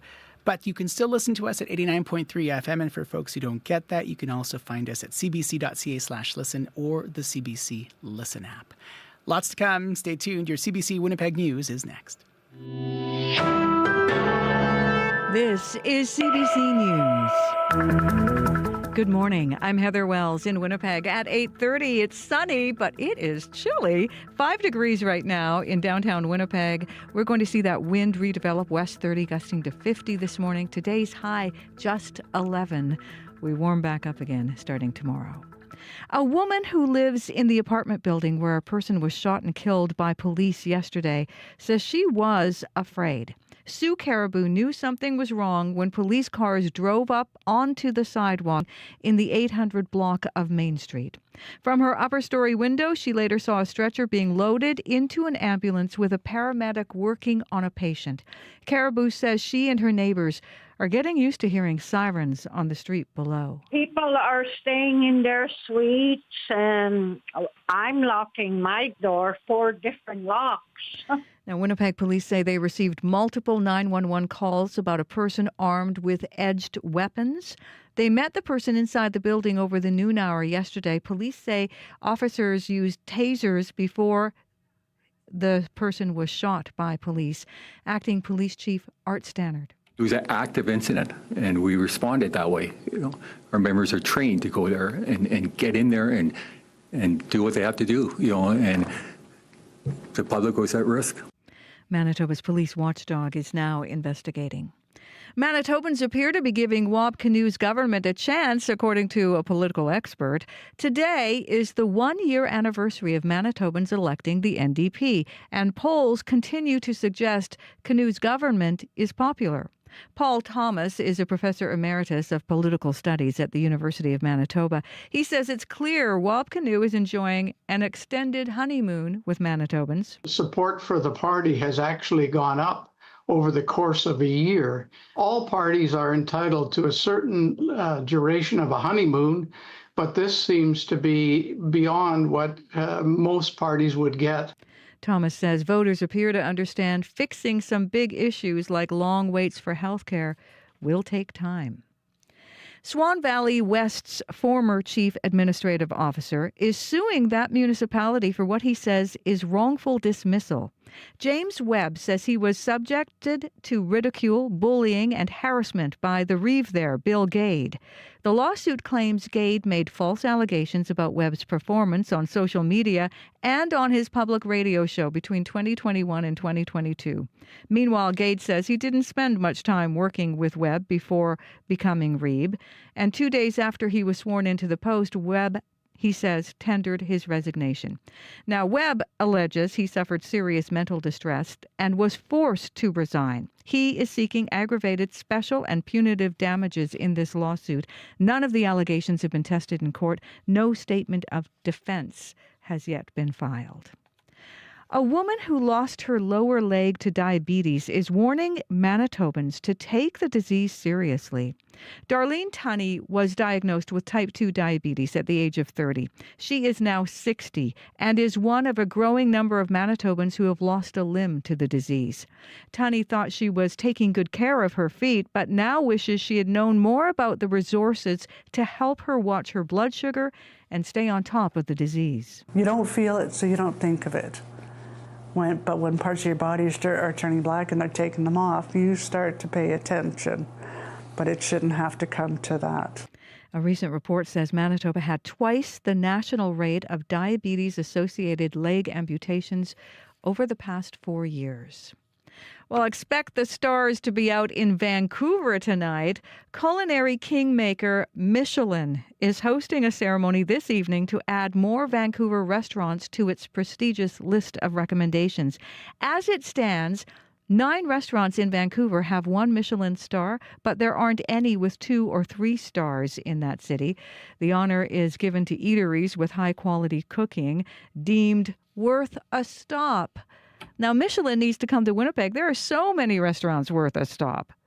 So you can find out more on that story. There are, by the way, Faith, other cities in Canada where Michelin has starred restaurants, including Toronto and Montreal, but not yet Winnipeg. We'll hear more news throughout the morning, but in the meantime, you can stay in step with the news at cbc.ca/Manitoba. Oh, I'm sure so many people agree with you. I do as well. And So you're from Vancouver. I wonder if you've eaten any of those Michelin. I don't know. I'll have to check the list. Yeah. We'll see. All right. Thanks very much. You're welcome. It's Heather Wells from your CBC Winnipeg local news desk. We can catch us in also at the desk there, Alana Cole and Darren Bernhardt. Corey Funk? Yes. You were nodding your head. Yes, Talking about the Michelin star thing. Yeah, I was. I think maybe that could be a fun call-in tomorrow for Friday. Which restaurant in Winnipeg do you think deserves a Michelin star? I think you figured out your Friday call-in. There we go. 204-788-3205. That's the number to call. But in the meantime, traffic as well is something to keep an eye out for. Actually, just got a call from Catherine. Southbound McGregor, once you get south of Jefferson there, is closed right now for construction. So that just kind of happened today. So look out for that. That caught her off guard. As well, Larry says southbound 59 backed up all the way to Headmaster right now from Chief Peguis because there's construction going on Chief Peguis there now, and you can't turn right on the Chief Peguis, doing some asphalt work there. So look out for that. And keep left, I guess, is probably the advice there. If you see anything else going on, 204-788-3093. Thanks very much. Thank you. Happy Eddie Emmy, the weather. Yeah, I'll tell you across the province, temperatures will be ranging from chilly 5 in Thompson to warmer 14 in Steinbach. Overall, we're looking at a cool day across the province. Some breezy conditions will be expected in most of the areas. Winnipeg currently at 6 and we're warming up to 11. Thompson and Churchill both stuck at 1 at this time, and we're seeing light snow up north in Churchill. The rest of the province down south, we're seeing 2 degrees. All right, thanks very much. Thank you. Happy Eddie Emmy. Kevin Nipatebo is our streaming producer. Thanks, folks, for watching us on our YouTube stream. A reminder that shortly after this program, we will be going off air 9:90 a.m. for tower maintenance work. But you can find us at 89.3 FM on the CBC Listen app and cbc.ca/listen. Mag-ingat po kayo and take good care wherever you are. Thanks for listening. I'm Faith Fundal. The Current is standing by.